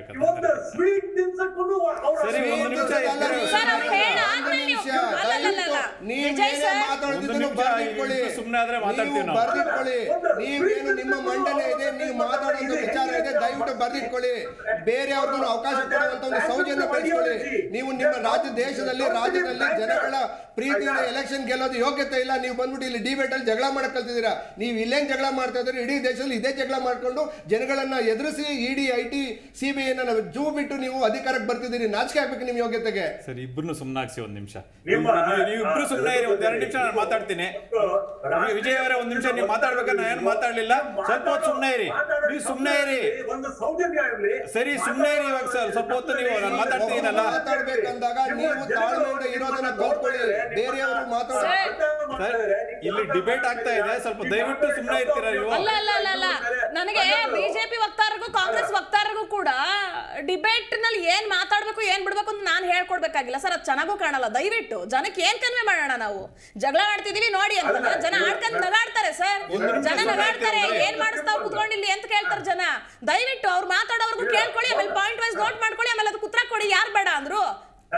ನಾನೆಲ್ಲ ಬರ್ಕೊಳ್ತಾ ಇದ್ದೀನಿ. ಅದಕ್ಕೆ ಮತ್ತೆ ಯಾಕೆ ಮಧ್ಯದಲ್ಲಿ ಯಾಕೆ ಸರ್ ಡಿಸ್ಟರ್ಬ್ ಮಾಡ್ಬೇಕು? ಮಧ್ಯದಲ್ಲಿ ಮಾತಾಡ್ಬೇಡಿ. ನನ್ನ ಮನವಿ, ದಯವಿಟ್ಟು ನನ್ನ ಮನವಿ ಸರ್ ಇದು. ಮಧ್ಯದಲ್ಲಿ ಮಾತಾಡ್ಬೇಡಿ. ಒಬ್ರು ಕಂಪ್ಲೀಟ್ ಆದ್ಮೇಲೆ ಇನ್ನೊಬ್ರು ಮಾತನಾಡಿ. ಅದು ಏನಿದೆ ಅದಕ್ಕೆ ಅದನ್ನ ಕನ್ವೆ ಮಾಡಿ ಜನಕ್ಕೆ. ಜಗಳ ಆಡೋದು ಕೂಗಾಡೋದು ಬೇಡ ಸರ್. ಅವರು ಅಲ್ಲ, ಯಾಕೆಂತಂದ್ರೆ ಒಂದು ರಾಷ್ಟ್ರೀಯ ಪಕ್ಷದ ವಕ್ತಾರನಾಗಿ ಇನ್ನೊಂದು ರಾಷ್ಟ್ರೀಯ ಪಕ್ಷದ ವಕ್ತಾರನಿಗೆ ಮಾತಾಡುವಂತ ಶಬ್ದಗಳು, ಬಳಸುವಂತ ಶಬ್ದಗಳು ತೀರಾ ಖಂಡನೀಯ. ಇದು ಒಂದು ರಾಷ್ಟ್ರೀಯ ಪಕ್ಷದ ವಕ್ತಾರನಾಗಿ ಇದನ್ನ ನಾನು ಖಂಡಿಸ್ತೀನಿ. ಇದನ್ನ ನೋಡ್ತಾ ಇದ್ದಾರೆ ಇದನ್ನ. ಆಯ್ತಾ? ಸರಿ, ಸುಮ್ಮನಾಗ್ತೀರಾ ಒಂದ್ ನಿಮಿಷ? ನಾನು ಅವಾಗ ಇಂಟರ್ಫಿಯರ್ ಆಗ್ತದೆ. ಇದು ನಿಜವಾಗ್ಲೂ ತಪ್ಪಾಗತ್ತೆ ಇದು. ಆಯ್ತಾ? ಸರ್ ಆಯ್ತು. ಏನ್ ಗೊತ್ತಾ ಸರ್, ಬೇಡ ಕೇಶವ ಕುಮಾರ್ ಸರ್ ಸುಮ್ಮನೆ ಬಿಡಿ, ಮಾತಾಡ್ಲಿ ಸುಮ್ಮನೆ ಸರ್, ನೋಡೋಣ ಕೇಳೋಣ. ಅವರು ಬಳಸುವಂತ ಶಬ್ದ ಇದೆಯಲ್ಲ ನಿಜವಾದ ಹೇಸಿಗೆ ತರುವಂತ. ಈಗ ಅಲ್ಲ ಸರ್, ಈಗ ನಿಮ್ಮಿಬ್ರು ಜಗಳಕ್ಕೆ ಇನ್ನೊಂದು ಡಿಬೇಟ್ ಇಡೋಣ ಸರ್ ಬೇಕು ಅಂದ್ರೆ. ಬೇಕಾದ್ರೆ ನಿಮ್ಮಿಬ್ರು ಒಂದು ವಾಗ್ವಾದಕ್ಕೆ ವೈಯಕ್ತಿಕ ಕಾರಣಗಳಿಗೆ ಜಗಳ ಆಡ್ತಿದ್ದೀರಾ ಅಥವಾ ಜನಕ್ಕೆ ಏನ್ ಕನ್ವೆ ಮಾಡ್ತಿದ್ರು ನನಗಂತೂ ಗೊತ್ತಿಲ್ಲ. ಜನಕ್ಕೆ ಏನೋ ಒಂದು ಚರ್ಚೆ ನೋಡ್ತಾರೆ, 1 ಗಂಟೆಗಳ ಕಾಲ ನೀವು ನಿಮ್ಮನ್ನ ಸ್ಕ್ರೀನ್ ಮೇಲೆ ನೋಡಕ್ ಇಷ್ಟಪಡ್ತಾರೆ ಅಂದ್ರೆ ನೀವು ಅಲ್ಲಿ ಏನ್ ಕನ್ವೆ ಮಾಡ್ತಿದ್ದೀರಾ, ಏನ್ ವಕ್ತಾರರಾಗಿತ್ಕೊಂಡು ನಿಮ್ಮ ಬಳಿ ಇರುವಂತಹ ಮಾಹಿತಿಯನ್ನು ಯಾವ ರೀತಿ ಪ್ರಸ್ತುತ ಪಡಿಸ್ತೀರಾ ಅನ್ನೋ ನಿರೀಕ್ಷೆ ಇರುತ್ತೆ ಸರ್ ಜನಕ್ಕೆ. ದಯವಿಟ್ಟು ನಾನು ಹೇಳೋದನ್ನ ಕೇಳಿ. ಅವ್ರು ಮಾತಾಡಿದ್ಮೇಲೆ ನೀವು ಕಂಪ್ಲೀಟ್ ನೀವು ಮಾತನಾಡಿ ಅಲ್ವಾ? Yes Keshav sir please. ನೋಡಿ, ಇವಾಗ ಅವರು ಉದಾತ್ತ ಮನೋಭಾವ ಅಂತ ಹೇಳ್ತಿದ್ರು. ಇದು ನೋಡಿದ್ರೆ ನಗ್ಪಾಟ್ಲಿ ಈ ಮಾತು. ಯಾಕಂತಂದರೆ ಈ ಹಿಂದೆ ಇವರಿಬ್ಬರು ಒಟ್ಟಿಗೆ ಚುನಾವಣೆಗೆ ಹೋಗಿ ಗೆದ್ದು ಬಂದ ನಂತರ ಶಿವಸೇನೆಯೂ ಇದೇ ಕಂಡೀಷನ್ ಹಾಕಿದ್ರು, ನಮ್ಗೆ 2.5 ವರ್ಷ ನಾವು CM ಆಗಿರ್ತೀವಿ, ಆಮೇಲೆ ನಿಮಗೆ ಕೊಡ್ತೀವಿ ಅಂತ. ಅವತ್ತಿನ ದಿವಸ ಈ ಉದಾತ್ತ ಮನೋಭಾವ ತೋರಿಸಲಿಲ್ಲ ಇವರು. ನಮ್ಮದೇ ಅತಿ ದೊಡ್ಡ ಪಕ್ಷ, ನಮಗೆ ಬೇಕು ಅಂತಂದ್ರು. ಆ ಸಮಯ ನೋಡಿಕೊಂಡು ಇವ್ರನ್ನ ತಪ್ಪಿಸ್ಲಿಕ್ಕೋಸ್ಕರ ಕಾಂಗ್ರೆಸ್ನವರು NCPನವರು ಅವ್ರ ಕೈ ಜೋಡಿಸಿದ್ರು ಅಷ್ಟೇ. ಇಂಥ ಪ್ರಹಸನಗಳು ಬೇರೆ ನಮ್ಮ ರಾಜ್ಯದಲ್ಲೂ ಮುಂಚೆ ನೋಡಿದ್ದೀವಿ. ಮತ್ತು ಇವ್ರು ಅಷ್ಟು ಉದಾತ್ತ ಮನೋಭಾವ ಇತ್ತು ಅಂತಂದರೆ ಇವಾಗ ಇದೇ ಒಂದು ಸಮಸ್ಯೆ ನಾವು ನಮ್ಮ ರಾಜ್ಯದಲ್ಲೂ ನೋಡಿದ್ದೀವಿ, ಇದು ಮಧ್ಯಪ್ರದೇಶದಲ್ಲೂ ನೋಡಿದ್ವಿ. ಇದೇ ಒಂದು ಇದು ಆ್ಯಕ್ಷನ್ನು ಇದರಲ್ಲಿ ರಾಜಸ್ಥಾನದಲ್ಲಿ ಕೂಡ ಪ್ರಯತ್ನ ಪಟ್ಟರು, ಆಗಿಲ್ಲ. ಇನ್ನೂ ಪ್ರಯತ್ನ ಮಾಡ್ತಾನೆ ಇದೆ, ಪ್ರಯತ್ನ ಬಿಟ್ಟಿಲ್ಲ. ಈ ಹಿಂದೆ ಗೋವಾದಲ್ಲಿ ಕೂಡ ಕಾಂಗ್ರೆಸ್ ಒಂದು ಅತಿ ದೊಡ್ಡ ಪಕ್ಷವಾಗಿದ್ದಾಗ ಕೂಡ ಇವ್ರು ಬೇರೆಯವ್ರ ಕೈ ಜೋಡಿಸ್ಕೊಂಡು ಮತ್ತೆ ಇವರು ಸರ್ಕಾರ ಮಾಡಿ ಇವ್ರ ಪಕ್ಷದವರೇ CM ಆದರು. ಅವತ್ತಿನ ದಿವಸ ಉದಾತ್ತ ಮನೋಭಾವ ಕಾಣಲಿಲ್ಲ. ಅರುಣಾಚಲ ಪ್ರದೇಶದಲ್ಲೂ ಇದೇ ಥರ ಆಗ್ತಿತ್ತು. ಮಣಿಪುರದಲ್ಲಿ ಈಗ ಇದು ರಿಪೀಟ್ ಆಗ್ತಾನೆ ಇದೆ. ಇವರು ಈಗ ಏನಂತಂದರೆ ಇದು ಮುಂಚೆನೇ ಡೀಲ್ ಆಗಿದ್ದಂಗಿದೆ. ಈ CM ಕೊಟ್ರೇನೆ ನಾವು ಕರ್ಕೊಂಬರ್ತೀವಿ ಅಂತ ಹೇಳ್ದಂಗೆ ಕಾಣ್ತಾ ಇದೆ. ನೋಡ್ತಿದ್ರೆ ಈ ಕಡೆಯವ್ರಿಗೂ ಬಾಯ್ ಬಿಟ್ಟಿಲ್ಲ ಅಷ್ಟೇ. ಇವರು ಉದಾತ್ತ ಮನೋಭಾವ ಅನ್ನೋದೆಲ್ಲ ಸುಳ್ಳು. ಇದು ಸುಮ್ಮನೆ ಅವ್ರಿಗೆ ಇವಾಗ ದೊಡ್ಡ ಸ್ಥಾನ ತೊಳ್ಕೊಳ್ಳಿಕ್ಕೆ ನೋಡ್ತಾ ಇದ್ದಾರೆ. ಮುಂದಿನ ದಿನಗಳಲ್ಲಿ ಅದೆಲ್ಲ ಗೊತ್ತಾಗುತ್ತೆ. ಇವರು ಒಂದೇ ಒಂದು ಉದ್ದೇಶ, ಅಲ್ಲಿ ಅವ್ರ ಸರ್ಕಾರ ಉರುಳಿಸ್ಬೇಕು, ಅವ್ರ ಪಕ್ಷ ಹೊಡಿಬೇಕು ಅಷ್ಟೇ. ಇದು ಎಲ್ಲ ಕಡೆನೂ ಮಾಡ್ಕೊಂಡು ಬರ್ತಾ ಇದ್ದಾರೆ. ಪಕ್ಷ ಹೊಡೆಯೋದು ಇವರು ಎಲ್ಲ ಪಕ್ಷಗಳಲ್ಲೂ ಆಪರೇಷನ್ ಶುರು ಮಾಡಿದ್ದೆ ಇವ್ರ ಪಕ್ಷ. ನಮ್ಮ ಕರ್ನಾಟಕದಿಂದನೇ ಶುರು ಮಾಡಿದ್ದು. ಅದಕ್ಕೆ ಫೇಮಸ್ ಆಪರೇಷನ್ ಕಮಲ ಅನ್ನೋದು ರಾಷ್ಟ್ರೀಕರಣ ಆಗ್ಬಿಟ್ಟಿದೆ ಇವಾಗ. ಓಕೆ ವಿಜಯ್ ಸರ್, ಓಕೆ ಇದು ಉತ್ತರ ಕೊಡಿ ಸರ್ ಇವಾಗ. ಓಕೆ, ನನಗೆ ದಯವಿಟ್ಟು ಕಾಂಗ್ರೆಸ್ ವಕ್ತಾರ ದೊಡ್ಡದಿದೆಯಲ್ಲ, ಅವ್ರು ಸ್ವಲ್ಪ ಹೊತ್ತು ಸುಮ್ಮನೆ ಇದ್ರೆ ನನ್ನ ವಿಷಯ ನಾನು ಮಂಡನೆ ಮಾಡ್ತೀನಿ. ಏನಂತಂದ್ರೆ ಇವಾಗ ನನಗೆ ಇನ್ನೊಬ್ರು ಯಾವ ಪಕ್ಷದವ್ರು ಮಾತಾಡಿದ್ರು ಅಂತ ಅವ್ರು ಆಪ್ತ ವಕ್ತಾರರು ಡಾಕ್ಟರ್ ಕೇಶವ್ ಕುಮಾರ್ ಅವರು. ಓಕೆ, ಕೇಶವ್ ಕುಮಾರ್ ಅವರು, ನೀವು 1-2 ಪ್ರಶ್ನೆಗಳು ಕೇಳಿದ್ರಿ. ಆಯ್ತಾ? ನೀವು ಉತ್ತರ ಹೇಳಕ್ಕೆ ಇಷ್ಟಪಡ್ತೀನಿ. ಏನಂತಂದ್ರೆ ಇವತ್ತಿನ ದಿವಸ ಆಯ್ತಾ, ಜನತೆಯ ಹಿತದೃಷ್ಟಿ ಮುಖ್ಯದಿಂದ ನಾವು ಏಕನಾಥ್ ಶಿಂದೆ ಅವರನ್ನ ಮುಖ್ಯಮಂತ್ರಿ ಸ್ಥಾನಕ್ಕೆ ಕೂರಿಸಿದೀವಿ. ಆಯ್ತಾ? ಔಟ್ಸೈಡ್ ಸಪೋರ್ಟ್ ಕೊಡ್ತಾ ಇದ್ದೀವಿ. ಆಯ್ತಾ? ಇದು ಮೊದಲನೇ ಪಾಯಿಂಟ್ ನಾನು ಹೇಳಕ್ಕೆ ಇಷ್ಟಪಡ್ತೀನಿ. ಇದ್ರಲ್ಲಿ ಏನಾದ್ರು ನಮಗೆ ಅಲ್ಲಲ್ಲ, ನಾ ಬರ್ತಿದ್ದೀನಿ ಅಲ್ಲಿಗೆ ಪಾಯಿಂಟ್ ಇದು ಅಲ್ಲಲ್ಲ ನಾನೇನ್ ಹೇಳ್ತಿದ್ದೀನಿ ಅಂದ್ರೆ ಅವ್ರು ಕೇಳಿದಿಷ್ಟೇ, ಶಿವಸೇನೆ ಜೊತೆ 2.5 ವರ್ಷ ಅಧಿಕಾರ ಮಾಡೋಣ ಅನ್ನೋ ಟೈಮ್ನಲ್ಲಿ ನಿಮ್ಗೆ ಉದಾರತ್ವ ಮನೋಭಾವ ಬರಲಿಲ್ಲ, ಈಗ ಯಾಕೆ ನಾ ಬಂತು? ಹೇಳ್ತೇನೆ ಈಗ ಯಾಕೆ ಬಂತು ಅನ್ನೋ ಒಂದು ಪ್ರಶ್ನೆ. ಎರಡೂವರೆ ವರ್ಷದ ಹಿಂದೆ ಎಲ್ಲೂನು ನಾವು ಮುಖ್ಯಮಂತ್ರಿ ಸ್ಥಾನ ನಮ್ಗೆ ಬೇಕು ಅಂತ ಎಲ್ಲೂ ಹೇಳಿಲ್ಲ, ಎಲ್ಲೂ ಬರ್ದು ಇಲ್ಲ. ಇದು ಇವರುಗಳ ಅನಿಸಿಕೆ ಅಷ್ಟೇ, ಇವ್ರು ಒಳಗೆ ಮಾತಾಡ್ಕೋತಾರೆ. ಸೊ ಅದಕ್ಕೆ ನಾನು ಉತ್ತರ ಕೊಡ್ಬೇಕು ಅಂತ ಏನಿಲ್ಲ, ಆಯ್ತಾ? ನೀವ್ ಯಾರನ್ನೇ ಹೋಗ ಕೇಳಿ, ಯಾರನ್ನ ಕೇಳಿ, ದೇರ್ ಇಸ್ ನೋ. ಮತ್ತೆ ನಿಮ್ ಮೈತ್ರಿ ಬೀಳ್ಲಿಕ್ಕೆ ಕಾರಣ ಏನು ಸರ್? ಆವಾಗ ನಿಮ್ ಮೈತ್ರಿ ಬಿಡ್ಲಿಕ್ಕೆ ಕಾರಣ ಏನು? ಆವತ್ತಿನ ದಿವಸ ನಿಮ್ಮ ಮೈತ್ರಿ ಹೊಡೆದೋಗ್ಲಿಕ್ಕೆ ಕಾರಣ ಏನು? ಇಲ್ಲ, ನಾವೆಲ್ಲ ಬಿಟ್ಟು ಹೋಗಿದ್ದು, ಶಿವಸೇನೆ ಅವ್ರು ಬಿಟ್ಟು ಹೋಗಿದ್ದು. ಯಾಕೆ ಬಿಟ್ಟೋದ್ರು? ಯಾಕೆ ಬಿಟ್ಟೋದ್ರು? ಯಾಕೆ ಅನ್ನೋದು ಪ್ರಶ್ನೆ. ಸುಮಾರು 20 ವರ್ಷಗಳ ಕಾಲ ನಿಮ್ಮ ಜೊತೆ ಒಡಂಬಡಿಕೆ ಇದ್ದವರು ಯಾಕೆ ಬಿಟ್ಟೋದ್ರು? ನೀವು ಆವತ್ತಿನ ದಿವಸ ಕೇಳಬೇಕಾಗಿತ್ತು. ಉದ್ಧವ್ ಠಾಕ್ರೆ ಇದ್ರಲ್ಲ, ಆವತ್ತಿನ ದಿವಸ ನೀವ್ ಯಾಕೆ ಬಿಟ್ಟು ಬಂದು ನೀವ್ ಹೇಳಿ, ನಿಮ್ಗೆ ಗೊತ್ತಲ್ವಾ? ನೀವು ರಾಷ್ಟ್ರೀಯ ಪಕ್ಷದ ವಕ್ತಾರರು, ನೀವ್ ಹೇಳಿ ಯಾಕೆ ಬಿಟ್ಟೋದ್ರು ಅವತ್ತು? ಅವರೇ ಬಿಟ್ಟೋದ್ರ, ನೀವು ಬಿಟ್ಟೋದ್ರ ಅವ್ರನ್ನ? ಒಂದು ರಾಷ್ಟ್ರೀಯ ಪಕ್ಷದ ವಕ್ತಾರನಾಗಿ ನಾನು ಹೇಳ್ತಾ ಇರೋದು, ಆಯ್ತಾ? ನಿಮ್ ಪಕ್ಷ ಬಿಟ್ಟೋಯ್ತಾ, ಅವ್ರು ಬಿಟ್ಟೋದ್ರ? ಹೇಳಿ. ಕೊಡ್ಬೇಕಾಗಿರೋದು ಅವ್ರು ಅಲ್ಲ, ನಿಮಗೆ ಯಾಕೆ ಕಟ್ಕೊಂಡು ಅವ್ರನ್ನ ಹೋಗಿ ಕೇಳ್ಬೇಕು, ನನ್ನನ್ನು ಕೇಳೋವಲ್ಲ. ನಿಮ್ಮನ್ನು ಕೇಳ್ತಾ ಇದೀವಿ. ನಿಮ್ಮ ಜೊತೆನೆ ಒಡಂಬಡಿಕೆ ಮಾಡ್ಕೊಂಡಿದ್ದು ಸುಮಾರು 20 ವರ್ಷದಿಂದ ನಿಂತರು ಮೈತ್ರಿ ಪಕ್ಷಗಳು. ಸುಮಾರು 20 ವರ್ಷ ನಿಮ್ದು ಮೈತ್ರಿ ಪಕ್ಷ. ಇವಾಗ ಬಿಜೆಪಿ ರಘುದಡ್ಡಿ, ನಾ ಹೇಳ್ತಾನೆ ರಘುದಡ್ಡಿ ರೀ, ಈಗ ಯಾಕೆ ಈ ತರ ನಾನು ಮಾತಾಡೋವಾಗಲ್ಲ ನೀವು ಬಾಯ್ ಹಾಕ್ತಾ ಇದೀರಾ? ದಯವಿಟ್ಟು ಸ್ವಲ್ಪ ತಾಳ್ಮೆ ಇರ್ಲಿ ನಿಮ್ಗೆ, ಆಯ್ತಾ? ತಾಳ್ಮೆ ಬೇಕಾದ್ರೆ ಹೇಳಿ, ನಮ್ಗೆ ಕಳ್ಸ್ಕೊಟ್ಟು ಯಾವ ತರ ತಾಳ್ಮೆ ಇರಬೇಕು ಅಂತ, ಆಯ್ತಾ? ನಾವು ಬಿಜೆಪಿ ಆಮೇಲೆ ಶಿವಸೇನೆ ನಿನ್ನೆ ಮೊನ್ನೆಯ ಮ್ಯಾರೇಜ್ ಅಲ್ಲ ಇದು, ನಿನ್ನೆ ಮೊನ್ನೆ ಒಡಂಬಡಿಕೆ ಅಲ್ಲ ಇದು. ಇದು ಆಲ್ಮೋಸ್ಟ್ 25 ವರ್ಷದಿಂದ ಬಾಲಾ ಸಾಹೇಬ್ ಠಾಕ್ರೆ ಅವರು ಇರೋವಾಗ್ಲಿಂದಾನು ಬಂದಿರುವಂತ ಅಂಡರ್ಸ್ಟ್ಯಾಂಡಿಂಗ್ ಇದು. ಯಾಕಂದ್ರೆ ಹಿಂದುತ್ವ ಐಡಿಯಾಲಜಿ ಒಂದೇ ಆದ್ರಿಂದ ನಾವು ಮಾಡ್ಕೊಂಡು ಬಂದಿದ್ದು. ಇವಾಗ 2-3 ವರ್ಷದ ಹಿಂದೆ ಉದ್ಧವ್ ಠಾಕ್ರೆ ಆಮೇಲೆ ಅವ್ರ ಮಗ ಆದಿತ್ಯ ಠಾಕ್ರೆ ಅಧಿಕಾರದ ವ್ಯಾಮೋಹದಿಂದ ನಮ್ಮ ಪಕ್ಷ ಬಿಟ್ಟು, ನಮ್ಮ ಒಡಂಬಡಿಕೆ ಬಿಟ್ಟು ಅವರು ಈ ಕುತಂತ್ರಿ ಪಕ್ಷಗಳಾದ ಕಾಂಗ್ರೆಸ್ ಆಮೇಲೆ ಎನ್ಸಿಪಿ ಜೊತೆ ಕೈ ಜೋಡಿಸಿ 2.5 ವರ್ಷಗಳ ಕಾಲ ನರಕ ಯಾತನೆ ಕೊಟ್ಟಿದ್ದಾರೆ ಮಹಾರಾಷ್ಟ್ರದ ಜನತೆಗಳಿಗೆ. ವಿಜಯ್ ಸರ್, ಪದಗಳ ಬಳಕೆಯಲ್ಲಿ ತಮ್ಮ ಬಾಯಲ್ಲೂ ಕೂಡ ಹೇಳ್ತಾ ಇರ್ಬೇಕು. ಈಗ ನೀವು ಅವ್ರ ಮೇಲೆ ಹೇಳ್ತೀರಾ, ಭಾಷಣ ಮಾಡುತ್ತೀರಾ ಅಂತ ಹಂಗೆ ಹೇಳ್ತಾರೆ ಹಿಂಗೆ ಹೇಳ್ತಾರೆ ಅಂತ. ನೀವು ಕುತಂತ್ರಿ ಪಕ್ಷ ಅಂತ ಬಳಸಿದಾಗ ಅಬ್ವಿಯಸ್ಲಿ ಜಗಳ ಆಗೇ ಆಗುತ್ತೆ ಸರ್. ಅವರು ಕೂಡ ಟ್ರಿಗರ್ ಆಗೇ ಆಗ್ತಾರೆ. ಮತ್ತೆ ಮಾತನಾಡಿಸ್ತೀನಿ ನಾನು ನಿಮ್ಮನ್ನ. ಒಂದು ಬ್ರೇಕ್ ತಗೊಂಡು ವಾಪಸ್ ಬರ್ತೀನಿ. ಎಸ್ ವೀಕ್ಷಕರೇ, ಮಹಾಪತನ ವಿಶೇಷ ಚರ್ಚಾ ಕಾರ್ಯಕ್ರಮ ಮುಂದುವರಿಯುತ್ತೆ ಒಂದು ಬ್ರೇಕ್ನ ನಂತರ.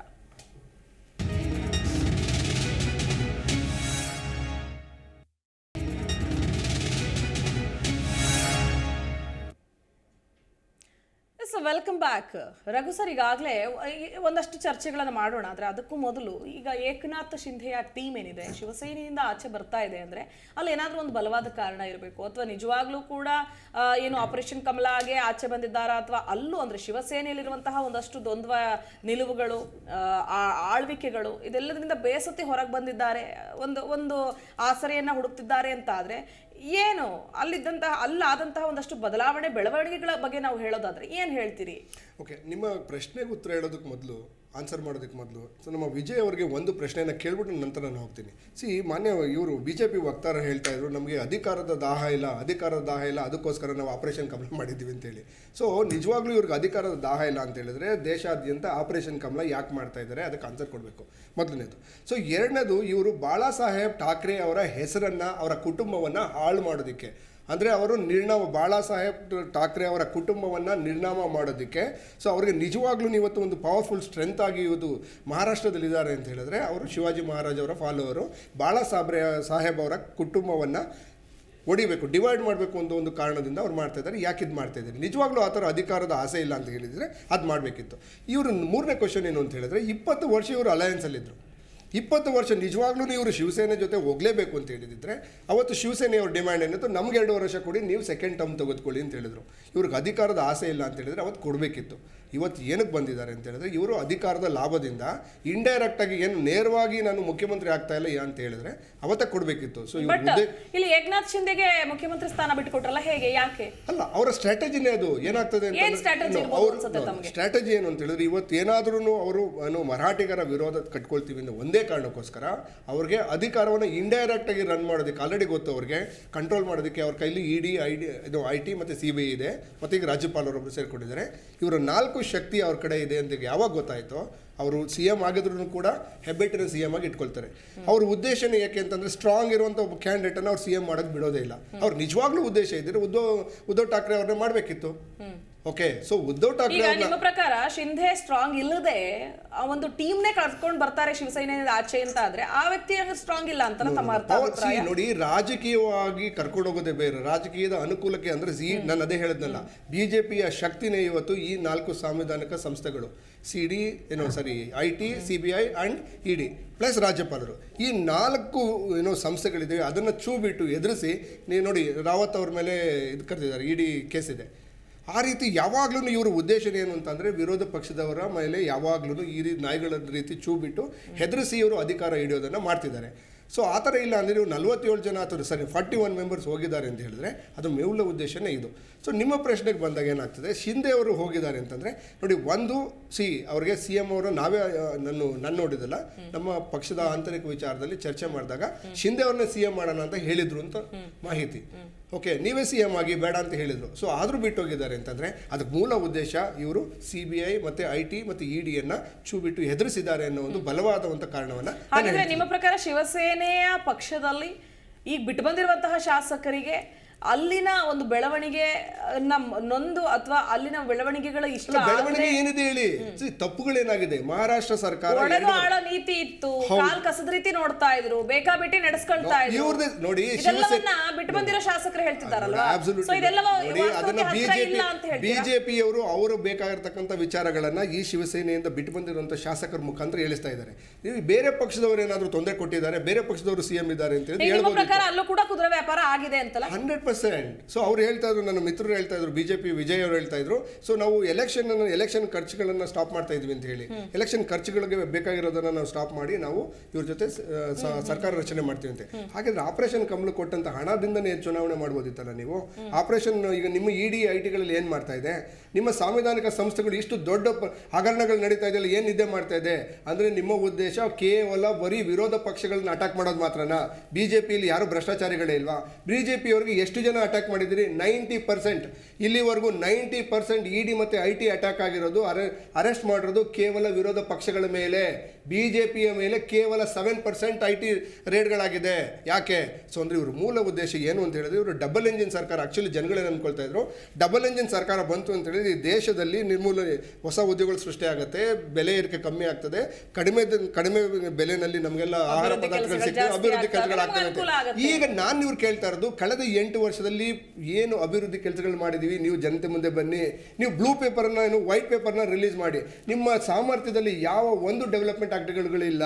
ಸೊ ಅಂದ್ರೆ ಇದರ ಅರ್ಥ ಇವರು ಮೂಲ ಉದ್ದೇಶ ಏನು ಅಂತ ಹೇಳಿದ್ರೆ, ಸೊ ಚುನಾವಣೆಯಲ್ಲಿ ಅಧಿಕಾರದ ಆಸೆಗೋಸ್ಕರ ನೀವೆಲ್ಲ ಮಾಡ್ತಾ ಇರೋದು ಅಂತ ಹೇಳಿ. ವಿಜಯ್ ಸರ್ ಏನ್ ಹೇಳ್ತೀರಾ ಇದಕ್ಕೀಗ? ನೋಡಿ, ಇಷ್ಟು ಹೊತ್ತು ಕಾಂಗ್ರೆಸ್ ವಕ್ತಾರ ರಘು ದೊಡ್ಡೇರಿ ಅವರು ಮಾಡ್ತಾ ಇದ್ದ ಭಾಷಣನ ತುಂಬಾ ಸಂಯಮದಿಂದ ಕೇಳ್ತಾ ಇದ್ದೆ. ನನ್ನ ಭಾಷಣ ಕೇಳ್ಬೇಡಿ, ನನ್ನ ಪ್ರಶ್ನೆಗೆ ಉತ್ತರ ಕೊಡಿ ಅಷ್ಟೇ. ಬರ್ತೇನೆ ರಘು ದೊಡ್ಡೇರಿ, ಅದಕ್ಕೆ ನಿಮ್ಗೆ ಹೇಳಿದ್ದು, ನಿಮ್ಗೆ ಸ್ವಲ್ಪ ತಾಳ್ಮೆ ಕಡಿಮೆ ಇದೆ ಆಯ್ತಾ, ಸ್ವಲ್ಪ ತಾಳ್ಮೆ ಬೆಳೆಸ್ಕೊಳ್ಳಿ. ನೀವು ಒಂದು ರಾಷ್ಟ್ರೀಯ ಪಕ್ಷದ ವಕ್ತಾರರು ಆಯ್ತಾ, ಒಂದು ತಾಳ್ಮೆ ಮುಖ್ಯ ನಿಮ್ಗೆ. ಪಾಲಿಟಿಕ್ಸ್ ಅಲ್ಲಿ ತಾಳ್ಮೆ ಮುಖ್ಯ ಆಯ್ತಾ. ಒಂದು ನಾ ಏನ್ ಹೇಳಕ್ ಇಷ್ಟಪಡ್ತೀನಿ ಅಂತಂದ್ರೆ, ಕಾಂಗ್ರೆಸ್ ವಕ್ತಾರರ ಅವರ ಚಿಂತನೆ ಏನಿದೆ, ಹೈಪೋಥೆಟಿಕಲ್ ಥಿಂಕಿಂಗ್ ಏನಿದೆ ಅವ್ರದ್ದು, ಹೈಪೋಥೆಟಿಕಲ್ ಥಿಂಕಿಂಗ್ಗೆ ನಾನು ಏನು ಉತ್ತರ ಕೊಡೋದ್ ಬೇಕಿಲ್ಲ.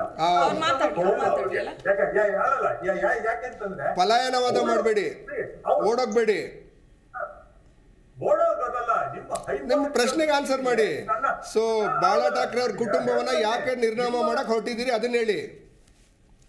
ಅಲ್ಲಲ್ಲ, ಅದನ್ನೇ ಹೇಳಕ್ ಬರ್ತಾ ಇರೋದು, ನಿಮ್ಮ ಹೈಪೋಥೆಟಿಕಲ್ ಥಿಂಕಿಂಗ್ಗೆ ನಾವು ಉತ್ತರ ಕೊಡೋದ್ ಬೇಕಿಲ್ಲ. ನಾನು ಈ ಅಮೂಲ್ಯವಾದ ಜಿ ಕನ್ನಡ ವಾಹಿನಿಯ ಸಮಯನ ನಾನು ಹಾಳು ಮಾಡಕ್ ಇಷ್ಟಪಡೋದಿಲ್ಲ. ಆಯ್ತಾ, ನಾವು ಚರ್ಚೆಗೆ ಬಂದಿರೋದು ಅಲ್ಲ, ನಿಮ್ಮ ಹೈಪೋಥೆಟಿಕಲ್ ಥಿಂಕಿಂಗ್ ಅಲ್ಲ, ನರಿಗೆ ನೀವು ಮಾತಾಡ್ಕೊಳ್ಳಿ, ನಿಮ್ಮ ಡಿ ಕೆ ಶಿವಕುಮಾರ್ ಮಾಡ್ಕೊಳ್ಳಿ, ಡಿ ಕೆ ಆಮೇಲೆ ನಿಮ್ ಇದ್ರಲ್ಲೆಲ್ಲ ಇದಾರಲ್ಲ ನಿಮ್ಮ ರಾಷ್ಟ್ರೀಯ ಇದ್ರಲ್ಲಿ ಮಹಾರಾಷ್ಟ್ರ ಕಾಂಗ್ರೆಸ್ ಜೊತೆ ಮಾತಾಡ್ಕೊಳ್ಳಿ. ನಾನು ಈ ಸಮಯನ ನನಗ್ ಕೊಟ್ಟಿರೋದು, ನಾನು ಈ ನಿಮ್ಮ ಹೈಪೋಥೆಟಿಕಲ್ ಥಿಂಕಿಂಗ್ ಆನ್ಸರ್ ಮಾಡಕ್ ಇಷ್ಟಪಡಲ್ಲ. ಆಯ್ತಾ, ಅದು ಒಂದನ್ನ ನಾ ಹೇಳಕ್ಕೆ ಅರ್ಥ ಆಯ್ತು, ಥ್ಯಾಂಕ್ಸ್ ಬಿಡಿ. ನೀವು ಸೋತಿದ್ದೀರಿ ಅಂತ ಒಪ್ಕೊಂಡಾಯ್ತು, ಥ್ಯಾಂಕ್ ಯು. ಅರ್ಥ ಆಯ್ತಲ್ಲ, ನಾನು ಹೇಳಿದ ಅರ್ಥ ಆಯ್ತಲ್ಲ, ನಾನು ಹೇಳಿದ ಅರ್ಥ ಆಗಿತ್ತು ಅಂದ್ರೆ ಸುಮ್ಮನೆ ಇರೋ ಒಳ್ಳೇದು. ಇಲ್ಲ, ರಾಜ್ಯದ ಜನತೆಗೆ ಅರ್ಥ ಆಯ್ತು ಬಿಡಿ ನಿಮ್ಮ ಉದ್ದೇಶ. ನಿಮ್ಮ ಪಕ್ಷದ ಒಳಗೆ ನೀವು ಯಾರ ಜೊತೆ ಚರ್ಚೆ ಮಾಡ್ಕೊಂಡು ಅವ್ರ ಜೊತೆ ಚರ್ಚೆ ಮಾಡ್ಕೊಳ್ಳಿ, ನಾನು ಅದಕ್ಕೆ ಏನು ಅಭ್ಯಂತರ ಇಲ್ಲ. ಆಯ್ತಾ, ನಾನು ಮಾತ್ರ ಒಂದು ರಾಷ್ಟ್ರೀಯ ಪಕ್ಷದ ವಕ್ತಾರನಾಗಿ, ಬಿಜೆಪಿಯ ವಕ್ತಾರನಾಗಿ ಹೈಪೋಥೆಟಿಕಲ್ ಥಿಂಕಿಂಗ್ಗೆ ಆನ್ಸರ್ ಹೇಳಲ್ಲ, ಸಮಯನೂ ಹಾಳು ಮಾಡಲ್ಲ. ಆಮೇಲೆ ನಗು ಬರುತ್ತೆ. ಇವತ್ತಿನ ಸರ್ಕಾರ ನಾನು ಹೇಳೋದು ಕೇಳಿ. ಅಲ್ಲ ವಿಜಯ್ ಸರ್, ಈಗ ನಿಮ್ಮ ಮೇಲೆ ಆರೋಪ ಬಂದಿದೆ ಅಂತ ಆದ್ರೆ ಅದನ್ನ ಹೇಗೆ ಸಮರ್ಥಿಸ್ಕೊಳ್ತೀರಿ? ಯಾವ ರೀತಿ ಅದಕ್ಕೆ ಜನಕ್ಕೆ ಉತ್ತರ ಕೊಡ್ತೀರಿ? ಜನರ ತಲೆಯಲ್ಲೂ ಅದೇ ಇರ್ಬೋದೇನೋ. ಈ ಕಾಂಗ್ರೆಸ್ ವಕ್ತಾರರು ಕೇಳಿದ ಹಾಗೆ ಹೌದು ಹೀಗಾಗಿರ್ಬೋದೇನೋ, ಯಾಕೆ ಆಯ್ತು ಅನ್ನೋದು ನಾವು ಜನರು ಕೇಳ್ತಾರೆ. ಹಂಗಾರೆ ಜನರಿಗೂ ನೀವು ಉತ್ತರ ಕೊಡಲ್ವಾ?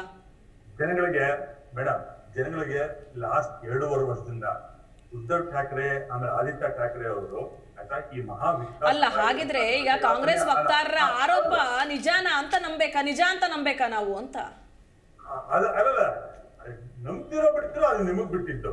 ಆಯ್ತಾ, ನಾನೇನ ನಮ್ಮ ವಿಷಯನ ನಾನು ಹೇಳ ಅಲ್ಲ ಸರ್, ನೀವು ಕ್ಲಾರಿಫೈ ಕೊಡ್ಬೇಕು ಸರ್, ನೀವು ಕ್ಲಾರಿಫಿಕೇಶನ್ ಕೊಟ್ಬಿಡ್ಬೇಕು. ನೀವು ಈಗ ನಂಬ್ತಿರೋ ಬಿಡ್ತಿರೋ ಅನ್ನೋದು ನಮ್ಮ ಪ್ರಶ್ನೆ ಅಲ್ಲ, ನಿಮ್ಮ ಉತ್ತರ ಅಲ್ಲ ಅದು ಆ ರೀತಿ ಉತ್ತರ ಅಲ್ಲ ಸರ್. ಅದು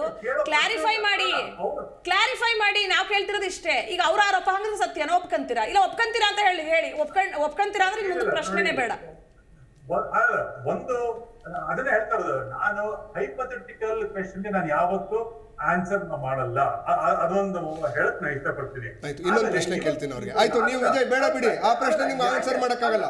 ನೀವು ಆಯ್ತು, 1 ನಿಮಿಷ ದಯವಿಟ್ಟು 1 ನಿಮಿಷ ಕೇಳಿ. ನೀವು 2.5 ವರ್ಷದಲ್ಲಿ ಕಾಂಗ್ರೆಸ್ ಸರ್ಕಾರ ಮತ್ತೆ ಇದು MVA ಆ ಮೂರು ಪಕ್ಷದ ಸಮ್ಮಿಲನದ ಪಕ್ಷದ ವೈಫಲ್ಯಗಳೇನು ಅಂತ ನಾದ್ರೂ ಹೇಳಿ.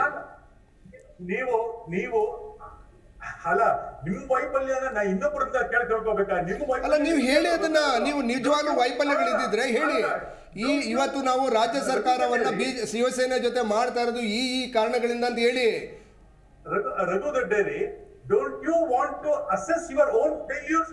No, I'm asking you, I'm demanding you to come out with whatever the demands you have, whatever the issues you have. ನೀವು ಯಾಕೆ ಪಲಾಯನವಾದ ಮಾಡ್ತಾ ಇದ್ದೀರಾ? ಬಿಜೆಪಿಯ ವಕ್ತಾರರಿಗೆ ಯಾವುದೇ ವೈಫಲ್ಯ ಕಾಣದೇ ಇದ್ದಾಗ ನಾವು ಪಲಾಯನವಾದ ಮಾಡೋದನ್ನ ಬಿಟ್ಟು ನೀವು ನಿಜವಾಗ್ಲೂ ಈ ಸರ್ಕಾರ, ಹಿಂದಿನ ಸರ್ಕಾರ ಏನು ವೈಫಲ್ಯಗಳಿತ್ತು ಹೇಳಿ, ನೀವು ಜನಗಳಿಗೆ ಗೊತ್ತಾಗ್ಲಿ. ಅಲ್ಲ, ಇವಾಗ ರಘುದೊಡ್ಡೆ ನಿಮ್ಗೆ ಒಂದು ಉದಾಹರಣೆ ಕೊಡ್ತೀನಿ.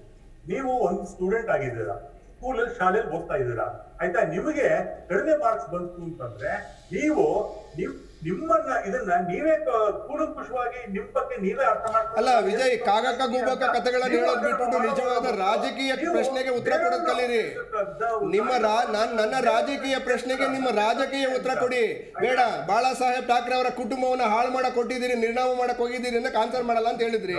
ಓಕೆ, ಈಗ ನಾನು ಹೇಳಿದಕ್ಕೆ ಕಳೆದ 2.5 ವರ್ಷದಲ್ಲಿ ಕಾಂಗ್ರೆಸ್ ಪಕ್ಷ ಒಳಗೊಂಡಂತೆ MVA ಸರ್ಕಾರ ಮಾಡಿದಂತ 5 ವೈಫಲ್ಯಗಳನ್ನ ಹೇಳಿ. ಆ 5 ವೈಫಲ್ಯಗಳನ್ನ ಹೇಳಿದಾಗ ನೀವೇನ್ ಮಾಡ್ತಾ ಇದ್ರಿ?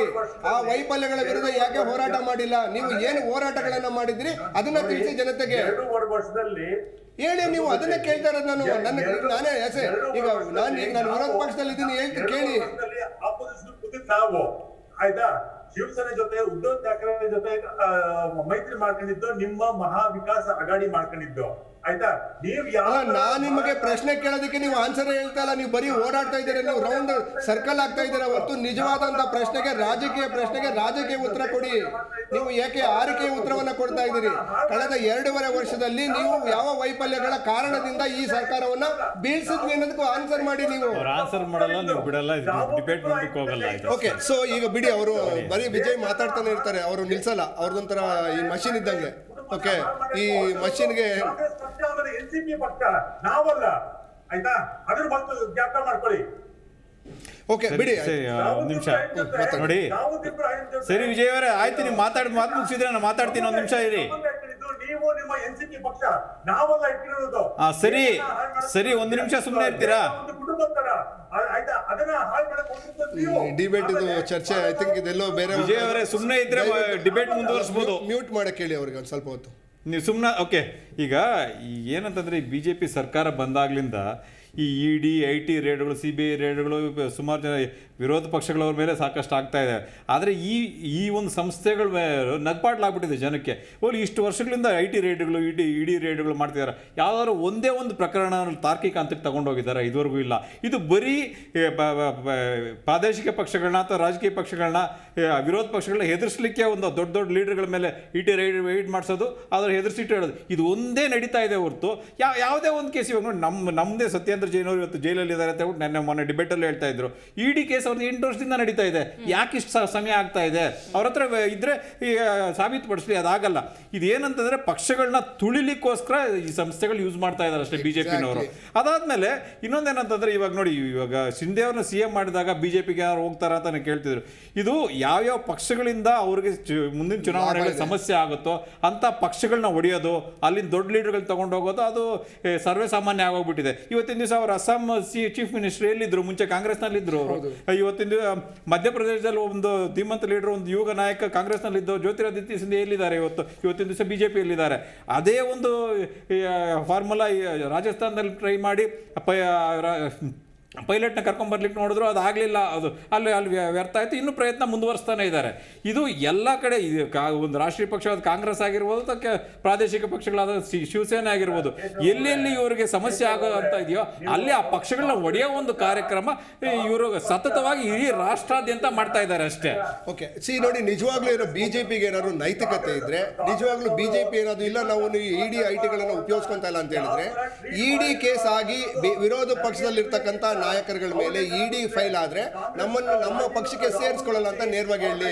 ಸಿಂಪಲ್ ಎಕ್ಸಾಂಪಲ್, ಈಗ ಏನು ಅಸ್ಸಾಂನ CM ಆಗಿದ್ದಾರೆ ಹಿಮಂತ ಬಿಸ್ವಾ ಶರ್ಮಾ, ಅವ್ರು ಏನು ED ಕೇಸ್ ಆಯ್ತು. ಅವ್ರು ED ಕೇಸ್ ಆಗಿ BJP ಜಾಯ್ನ್ ಆಗಿ CM ಆದ ನಂತರ ಆ ಕೇಸು ಮುಚ್ಚೋಗಿದೆ. ಸೊ ಮಹಾರಾಷ್ಟ್ರದ ಏನು ಮಮತಾ ಬ್ಯಾನರ್ಜಿ ಎದುರುಗಡೆ ನಿಂತಂತ ಒಂದು ಪಶ್ಚಿಮ ಬಂಗಾಳದಲ್ಲಿ ಮಮತಾ ಬ್ಯಾನರ್ಜಿ ಮೇಲೆ ನಿಂತಂತ ಸುವೇಂದು ಭಟ್ಟಾಚಾರ್ಯ ಅವ್ರ ಮೇಲೆ ED ಕೇಸ್ ಆಯ್ತು. BJPಗೆ ಹೋದ್ರು, ಏನು TMCಲಿದ್ದವರು. ಏನಾಯ್ತು ಕೇಸು? ಇದರಲ್ಲಿ ತೆಲಂಗಾಣ ಮತ್ತು ಆಂಧ್ರದಲ್ಲಿ ನಮ್ಮ ಇವರು TRS ಇದ್ದರು, ಅವ್ರ ಮೇಲೆ ED ರೇಡ್ ಆಯಿತು. ಅವರು BJPಗೆ ಹೋದ್ಮೇಲೆ ಕೇಸ್. ಅಂದರೆ ಇವರ ಮೂಲ ಉದ್ದೇಶ ನಿಜವಾಗ್ಲೂ ED ಮತ್ತು IT-ಗಳನ್ನು ಉಪಯೋಗಿಸ್ಕೊಳ್ಳಲೇ ಇಲ್ಲ ಅಂತ ಹೇಳಿದಿದ್ರೆ, ಅವರು ED ಕೇಸ್ ಆಗಿರ್ತಕ್ಕಂಥ ಫೈಲ್ ಆಗಿರ್ತಕ್ಕಂಥ ವಿರೋಧ ಪಕ್ಷದಲ್ಲಿ ಯಾರು ಸೇರಿಸ್ಕೊಳ್ಳೋಂತ ನೇರವಾಗಿ ಹೇಳಬೇಕಾಗಿತ್ತು. 2.5 ವರ್ಷಗಳ ಕಾಲ ಜನ ನರಕಯಾತನೆ ಅನುಭವಿಸಿದ್ರು. ನಾನು ಅದೇ ಪ್ರಶ್ನೆ ಕೇಳಿದವ್ರು ಆನ್ಸರ್ ಮಾಡಿಲ್ಲ. 2.5 ವರ್ಷಗಳ ಕಾಲ ಅಂದ್ರೆ ಈಗ ಶಿಂದೆ ಅವರ ನೇತೃತ್ವದ ಸರ್ಕಾರ ಯಾವ ರೀತಿಯಾಗಿ ಮಹಾರಾಷ್ಟ್ರ ರಾಜ್ಯವನ್ನ ಉನ್ನತಿಯತ್ತ ಕರೆದುಕೊಂಡು ಹೋಗುತ್ತೆ ಅಂತ ಅನ್ಸುತ್ತೆ? ಏನ್ ಹೇಳ್ತೀವಿ? 100% ಇದು ಸಾಧ್ಯನೇ ಇಲ್ಲ. BJP ಯಾವಾಗ್ಲೂ ಈಗ ಅವ್ರು ಏನಂತಂದ್ರೆ ಕರ್ಕೊಂಡೋಗಿ ಕೂಡಿಸಿದ್ದಾರೆ. ಒಂದು ಬಿದಿರು ಬೊಂಬೆ ಅಂತ ಕೇಳಿದಿರಿ, ಯೂಶಲ್ ಆಗಿ ಮನೆ ಮುಂದೆ ಹಾಕಿರ್ತೀವಿ ನಾವು ಒಂದು ಗೊಂಬೆನ. ಸೊ ಇವರು ಶಿಂದೆ ಅವ್ರನ್ನ ಬಿದಿರು ಬೊಂಬೆ ಕೂಡಿಸ್ಕೊಂಡು ಹಿಂದೆಗಡೆಯಿಂದ ಇಂಡೈರೆಕ್ಟ್ ಗವರ್ನೆನ್ಸ್ ಮಾಡುವಂತ ಒಂದು ಪ್ರಕ್ರಿಯೆಯನ್ನ ಮಾಡ್ತಾರೆ. ಸೊ ದಯವಿಟ್ಟು ವಿಜಯ್ ಪ್ಲೀಸ್ ಸ್ಟಾಪ್ ಮಾಡಿ. ಸಿ ನಾನು I am sick of your interference. Please stop Vijay. I hope you have I think you have a mental stability. Please keep quiet. I understand you have a mental stability. If you really not well, please, I assume that. If you keep quiet, please. Okay. So ನಾನು ಹೇಳ್ತಾ ಇರೋದು ನಿಜವಾಗ್ಲೂ ಒಂದು ನಿಮಿಷ please stop it. ನಿಮಗೆ ಮಾನಸಿಕ ಅಸ್ವಸ್ಥತೆ ಇಲ್ಲ ಅಂದ್ರೆ ಮಾತಾಡಿ ಪ್ಲೀಸ್. ಓಕೆ. ಸೊ ನಾನು ಹೇಳ್ತಾ ಇರೋದು ಇವರ ನಿಜವಾದ ಉದ್ದೇಶ, ಇವರ ಅಜೆಂಡಾ ಏನಿದೆ, ಇವರ ಅಜೆಂಡಾವನ್ನ ಫುಲ್ಫಿಲ್ ಮಾಡೋದಕ್ಕೆ ಒಬ್ರು ಬಕ್ರಾ ಬೇಕಿತ್ತು. ಬಕ್ರನ್ನ ಇವರು ಎದುರಿಸ್ಕೊಂಡು ಕರ್ಕೊಂಡೋಗಿದ್ದಾರೆ. ಸೊ ನಿಜವಾಗ್ಲೂ ಇವರು ಡೆವಲಪ್ಮೆಂಟ್ ಮಾಡಬೇಕು ಅಂತಂದ್ರೆ ಇವರನ್ನೇ CM ಮಾಡಬೇಕು ಅಂದ್ರೆ 2.5 ವರ್ಷದ ಹಿಂದೆನೇ ಮಾಡಬೇಕಾಯಿತು. ಇವರ ಅಜೆಂಡಾ ಏನು ಅಂತ ಹೇಳಿದ್ರೆ, ಒಂದು ಧರ್ಮದ ನಡುವೆ, ಜಾತಿಯ ನಡುವೆ ಜನಗಳಲ್ಲಿ ಸಂಘರ್ಷವನ್ನು ತಂದಿಟ್ಟು ನಾವು ಬೇಳೆ ಬೇಯಿಸ್ಕೊಳ್ಳುವಂಥ ಒಂದು ಕೆಲಸ ಮಾಡ್ತಿದ್ದಾರೆ. ಸೊ ಯಾರ್ದೋ ಹೆಸರಲ್ಲಿ ಯಾರ್ದೋ ಒಂದು ರಾಜಕೀಯ ಮಾಡುವಂಥ ಒಂದು ದಯನೀಯ ಸ್ಥಿತಿಗೆ BJP ಬಂದಿದೆ. ನೋ ಡೌಟ್ ಅವರು ಎಲ್ಲ ಏನು ಬೇರೆ ಎಷ್ಟೊಂದು ರಾಜ್ಯಗಳಲ್ಲಿ ಅಧಿಕಾರದಲ್ಲಿದ್ದಾರೆ, ಬಟ್ ಅವರೆಲ್ಲ ಹೋಗಿರೋದು ಇದೇ ಒಂದು ಬೇಸ್ ಮೇಲೆ, ಅವರು ಈ ಫೌಂಡೇಶನ್ ಮೇಲೆ ಹೋಗಿರೋದ್ರಿಂದ ಸೊ ಈ 2.5 ವರ್ಷದಲ್ಲಿ ನಾವು ರಾಜಕೀಯವಾಗಿ ಮತ್ತು ರಾಜ್ಯದ ಜನತೆಗೆ, ಮಹಾರಾಷ್ಟ್ರ ರಾಜ್ಯದ ಜನತೆಗೆ ಯಾವುದೇ ಅನುಕೂಲ ಆಗ್ತದೆ ಅಂತ ನನಗನ್ಸೋದಿಲ್ಲ. ಯಾಕೆ ಅಂತಂದರೆ ಇವತ್ತು ನಿಜವಾಗ್ಲೂ ತತ್ತರಿಸೋಗಿದ್ದಾರೆ. ನಿನ್ನೆ GST ಕೌನ್ಸಿಲಿಂದ ಒಂದು ಡಿಕ್ಲರೇಷನ್ ಮಾಡಿದ್ದಾರೆ. ಎಲ್ಲ 5% ಇದ್ದಂಥ GSTನ ತೆಗೆದುಕೊಂಡೋಗಿ 18% ಮಾಡಿದ್ದಾರೆ. ಆಹಾರ ಪದಾರ್ಥಗಳನ್ನು, ದಿನನಿತ್ಯದ ವಸ್ತುಗಳು, ಬಡವ ನಿಜವಾಗ್ಲೂ ಅವನ ಜೀವನ ಇವಾಗಲೂ ಅದ್ರ ಬಗ್ಗೆ ನಾವು ನೆನ್ನೆ ಡಿಬೇಟ್ ಮಾಡಿ ಆಗಿದೆ ಟಾಪಿಕ್. ಯಾಕೆಂದ್ರೆ ನಾನು ಅಂದ್ರೆ ನಿಜವಾಗ್ಲೂ ಇವರು ಡೆವಲಪ್ಮೆಂಟ್ ಅಜೆಂಡಾ ಏನಾದ್ರು ಇಟ್ಕೊಂಡಿದ್ರೆ ಇವರು ಈ ಪಕ್ಷವನ್ನೇ ಮಾಡಬೇಕು ಅನ್ನೋ ಒಂದು ಉದ್ದೇಶ ಇರಲಿಲ್ಲ. ನಿಜವಾಗ್ಲೂ ಮಹಾರಾಷ್ಟ್ರದ ಜನತೆಗೆ ಅನುಕೂಲ ಮಾಡಬೇಕು ಅಂತಿದ್ರೆ ಈಗಿನ ಸರ್ಕಾರದ ವೈಫಲ್ಯಗಳನ್ನು ಎತ್ತಿಡಬೇಕಾಗಿತ್ತು. ಈ ವೈಫಲ್ಯಗಳನ್ನು ಎತ್ತಿಡದೆ ಏಕಾಏಕಿ ಬಂದು ಏನು ಕಿಡ್ನಾಪ್ ಮಾಡಿಬಿಟ್ಟು ಸೊ ಹೈಜಾಕ್ ಮಾಡಿ ಇವತ್ತು ರಾಜಕೀಯ ಮಾಡ್ತಾರೆ ಅಂತ ಹೇಳಿದ್ರೆ ಇವರ ಉದ್ದೇಶ ಓನ್ಲಿ ರಾಜಕೀಯ ಅಪಾಪಿ, ಬೇರೆದೇನು ಇಲ್ಲ. ಓಕೆ ವಿಜಯ್ ಸರ್, ಒಪ್ಕೊಂತೀರಾ ಇದನ್ನ? ನೋಡಿ, ಅವ್ರ ಭಾಷೆನ, ಅವ್ರ ಪದಗಳನ್ನ ನನ್ನ ಬಾಯಲ್ಲಿ ಇಡಕ್ಕೆ ಪ್ರಯತ್ನಿಸ್ತಾ ಇದಾರೆ. ಅವ್ರ ಪ್ರಯತ್ನ ವಿಫಲ ಆಗುತ್ತೆ. ನಾನು ಅದನ್ನೇ ಮೊದಲು ಹೇಳಿದ್ನಲ್ಲ, ಹೈಪೋಥೆಟಿಕಲ್ ಥಿಂಕಿಂಗ್ ಗೆ ನಾನು ಏನು ಉತ್ತರ ಹೇಳಕ್ ಇಷ್ಟಪಡಲ್ಲ. ಆಯ್ತಾ? ಇವತ್ತಿನ ದಿವಸ ನಾವು ಅಧಿಕಾರದ ದಾಹ ಇದ್ರೆ, ಆಯ್ತಾ, ಅಧಿಕಾರದ ದಾಹ ಇದ್ದಿದ್ರೆ ನಾವೇನೇ ದೇವೇಂದ್ರ ಫಡ್ನವೀಸ್ ಅವರನ್ನೇ ಮುಖ್ಯಮಂತ್ರಿ ಆಗಿರ್ತಾ ಇದ್ರು. ಅಲ್ಲ, ಬಿಜೆಪಿಯ ಕೈಗೊಂಬೆ ಆಗ್ತಾರೆ ಶಿಂದೆ ಅಂತ ಹೇಳ್ತಾರೆ. ಅಲ್ಲ, ಬಿಜೆಪಿಯ ಕೈಗೊಂಬೆನೆ ಅವರು ಹಿಂದೆ ಮುಂದೆ ಕೂಡಿಸ್ಕೊಂಡು ಗೊಂಬೆ ತರ ಕೂಡಿಸ್ಕೊಂಡು ಹಿಂದೆಯಿಂದ ರಿಮೋಟ್ ಕಂಟ್ರೋಲ್ ಮಾಡ್ತಾ ಇದ್ದಾರೆ. ಸೊ ಇವತ್ತು ಇದು ಶಿಂದೆ ಅವರು ರಿಮೋಟ್ ಕಂಟ್ರೋಲ್ ಮುಖ್ಯಮಂತ್ರಿ, ರಿಮೋಟ್ ಕಂಟ್ರೋಲ್ ಮುಖ್ಯಮಂತ್ರಿ ಪರಿಸ್ಥಿತಿ. ರಘುದೊಡ್ಡೇರಿ, ನಿಮ್ಗೆ ಹೇಳಿದ್ದಲ್ಲ, ನಿಮಗೆ ಯಾಕೋ ಸ್ವಲ್ಪ ತಾಳ್ಮೆ ಇದ್ದಕ್ಕಿದ್ದಂತೆ ಕಡಿಮೆ ಆಗುತ್ತದೆ. ಸ್ವಲ್ಪ ಮಾತಾಡ್ತಾ ಇರಿ, ನನಗೆ ಅವಕಾಶ ಕೊಡಿ ದಯವಿಟ್ಟು, ಆಯ್ತಾ? ಸ್ವಲ್ಪ ಪ್ಲೀಸ್ ಅಂಡರ್ಸ್ಟ್ಯಾಂಡ್. ಇದು ಈ ಪರಿಸ್ಥಿತಿ ಕಾಂಗ್ರೆಸ್ ದೇಶದಲ್ಲೆಲ್ಲ ಸರ್ಕಾರ ಮಾಡ್ತಾ ಇರ್ಬೇಕಾದ್ರೆ ಯಾವ ರಾಜ್ಯದಲ್ಲಿ ಯಾರ್ಯಾರನ್ನ ಕೈಗೊಂಬೆಯಾಗಿ ಮಾಡ್ಕೊಂಡಿದ್ರು ಅಂತ ನಮ್ಮ ಬಿಜೆಪಿಗಿಂತ ಕಾಂಗ್ರೆಸ್ ಅವರೇ ತುಂಬಾ ಮೇಲ್ಗೈ ಸಾಧಿಸಿದ್ದಾರೆ. ನಾವು ಅವರನ್ನ ಇನ್ನೊಬ್ಬರನ್ನ ನಾವು ಕೈಗೊಂಬೆ ಮಾಡ್ಕೊಳ್ಳುವಂತ ಪರಿಸ್ಥಿತಿ ಇಲ್ಲ, ನಾವು ಬರೋದು ಇಲ್ಲ. ಇವತ್ತಿನ ದಿವಸ ಮಹಾರಾಷ್ಟ್ರದಲ್ಲಿ Devendra Fadnavis has categorically stated that we will support Eknath Shinde as CM. We will give full support. The responsibility ತಗೊಂಡಿದ್ದಾರೆ ಗೊತ್ತಾ? ರೆಸ್ಪಾನ್ಸಿಬಿಲಿಟಿ ಅನ್ನೋದಕ್ಕೆ ಭಾರಿ ಅರ್ಥ ಇದೆ. He has taken full responsibility for the successful 2.5 years of the next government of Shiv Sena, the true Shiv Sena, Bala Saheb's Shiv Sena plus BJP ಅಂತ ದೇವೇಂದ್ರ ಫಡ್ನವೀಸ್ ಅವರು ಕ್ಯಾಟಗರಿಕಲ್ ಹೇಳಿದ್ದಾರೆ. ಆಯ್ತಾ? ಇದಕ್ಕಿಂತ ಏನ್ ಬೇಕು ಮೇಡಮ್? ಆಯ್ತಾ? ಇವತ್ತಿನ ದಿವಸ ನಾನೇನ್ ಹೇಳಕ್ ಇಷ್ಟಪಡ್ತೀನಿ ಅಂತಂದ್ರೆ, ಇದು ಉದಾತ್ತತೆಯ ಮನೋಭಾವ, ಉದಾತ್ತತೆಯ ಪರಾಕಾಷ್ಠೆ ಅಂತ ಹೇಳಕ್ಕೆ ಮಾತಾಡ್ತಾ ಇದ್ದಾರೆ.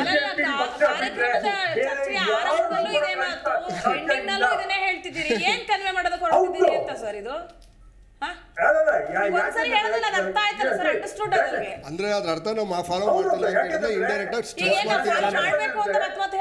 ಇಲ್ಲ, ಫಾಲೋ ಮಾಡಬೇಡಿ ಅಂತ ಸ್ಟ್ರೆಸ್ ಆಗಿ ಹೇಳ್ತಿರೋದು. ವೈಭವೀಕರಿಸಿ ಮಾತಾಡೋದು ಬೇಡ ಸರ್, ವಾಸ್ತವಕ್ಕೆ ಬಂದ್ಬಿಡಿ. ಸರಿ, ಅವ್ರು ಸುಮ್ಮನೆ ಅದನ್ನ ಮಾತಾಡ್ತೀನಿ.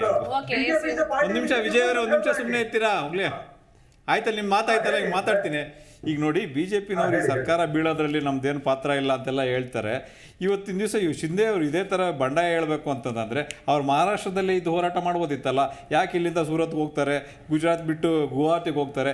BJP ಆಡಳಿತ ಇರೋ ರಾಜ್ಯಗಳಿಗೆ ಯಾಕೆ ಹೋಗ್ಬೇಕು ಅವರು? ಬೇರೆ ಇನ್ನೆಲ್ಲೂ ಯಾಕೆ ಹೋಗ್ಬಾರ್ದು? ಅಲ್ಲದೆ ಅವ್ರು ಇನ್ನೊಂದು ಶಿಂದೆ ಅವರು ನಿಜವಾಗ್ಲೂ ಅವ್ರಿಗೆ ಕಳಕಳಿ ಇದ್ದಿದ್ರೆ ರಾಜ್ಯದ ಜನತೆ ಬಗ್ಗೆ, ಅಲ್ಲೇ ಮಹಾರಾಷ್ಟ್ರದಲ್ಲೇ ಇದು ಹೋರಾಟ ಮಾಡ್ಬೋದಿತ್ತಲ್ಲ. ಮನೆಯಲ್ಲಿ ಹೊರಗಡೆ ಯಾಕೆ ಹೋಗ್ಬೇಕಾಗಿತ್ತು? ಆಮ್ ಆದ್ಮಿ ಪಕ್ಷದ ವಕ್ತಾರರೇ, ಆಯ್ತಾ, ನೀವು ಒಂದು ವಿಷಯ ಹೇಳ್ತೀನಿ ಹೇಳಿ. ಇದೇ ಶಿವಸೇನೆಯ ಒಬ್ರು ಸಂಜಯ್ ರೌತ್ ಅಂತಿದ್ದಾರೆ. ಅವ್ರು ಸಂಜಯ್ ರೌತ್ ಏನಂತ ಹೇಳಿದ್ದು, ಈ 40 ಜನ ಮುಂಬೈಗೆ ಬರುವಾಗ ಅವರು ಬಾಡಿಯಾಗಿ ಬರ್ತಾರೆ, ಬಾಡಿಯಾಗಿ ಬಂದು ಪೋಸ್ಟ್ ಮಾರ್ಟಮ್ ಮಾಡ್ಬೇಕಾಗತ್ತೆ ಅಂತ ಹೇಳ್ತಾರಲ್ಲ.